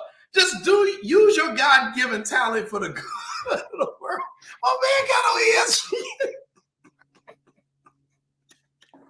He got on ESPN, Jason. So he did market his. He ran through his teeth. Hey, he was working on marketing, Jason. He was. He was using his God-given. I just can't believe he pulled this off. That nobody was. And then the other thing is he was putting players up in hotel rooms. He's got a hotel bill for $170,000 because he was putting the kids up in a hotel. And then he said, "No, don't worry, we're good for it." He gave the people a credit card, and he told them, "Oh, don't put it on that credit card, though. I got a guy from the school coming later today, and he's gonna bring you a check." So they check out the hotel. The guy doesn't come show up with the check, so the hotel tries to run the credit card. The credit card declines. The machine blows up. Boom. I mean, just the extent of this dude's game to how he was he was constantly manipulating people. They wore the wrong uniform to the game on Friday night. You guys know, you play football. Somebody needs to be in the dark color. Somebody needs to be in white. Uh-huh. He was wearing black. The other team was wearing black. He was like, "Oh, we forgot our white jerseys." And now I found out they never had no white jerseys. They only got one set. I mean, I I've never seen nobody go to this level, man. I'm sorry. I don't understand. Like, hey, you know what? Like you said, kudos to him for getting this far. But damn, dude, like, who the hell? Who's betting these people at ESPN? Like, who the hell? Who's in charge at ESPN? You didn't check any of the kids on this team. Who was? Who was in charge at ESPN? You didn't check any of the kids on his team. You know what I'm saying? You didn't check anything, dude. And on top of that, Jason, Shawn, they got their asses whooped. They got spanked by some high school kids, some JUCO dropouts got their asses kicked by some high school kids on national television. They didn't even have a roster. So obviously he's a good con man. He definitely isn't a good coach. This shit is going to Netflix immediately. Like, you'll be seeing a documentary of this shit soon. I mean, he didn't even have a roster, Shawn. Dude, hey, watch like who was it? I just saw this guy the other day. Is the on TV? He was on Chicago PD. I can see Mekhi Phifer being like the coach. I don't know why Mekhi Pfeiffer's name just came up, but he's the coach. Hey, listen, man. 3 hours is coming. Real quick, Jason, what would you do if you were the ref? Vernon had a question. What would you do if you were a ref at that game, and then you started finding these things out, or you just start seeing grown ass men? No, Jason can't do anything. He just said I can't do anything. Oh no! Legally, we don't have any power on eligibility rules. Damn. You could have a person out there literally with a cane in this grade who I know is 80, and he'd be like, "I'm a high school junior, sir." I'd be like, "Okay, go get him." Hope you took your fish oil. Lubed up your joints. Is it Centrum? Hey, 3 hours is come and gone, man. That was a phenomenal show. I want to thank our guests for coming on today. Frank Schwab from Yahoo Sports calling in, talking Bears, talking NFL with us. And then our guy, Josh Nelson from SoxMachine.com calling and talking about the good guys on the South Side. And, of course, my guy, Jason Palmer here for joining me for the last hour plus. You guys made it a great show. Also got to thank my man who makes everything run smoothly, my man, Ivan Vargas. I also want to shout out to Elliot Baez, our executive producer, Clarence Council III, who is our social media guy, and then, of course, my co-host in absentia, Maya Kai. All of us together, we're able to put together a quite entertaining show today. It's definitely entertaining. If you're just tuning in late, I would suggest you go back and check it out. It is quite a show today. And this is, yeah.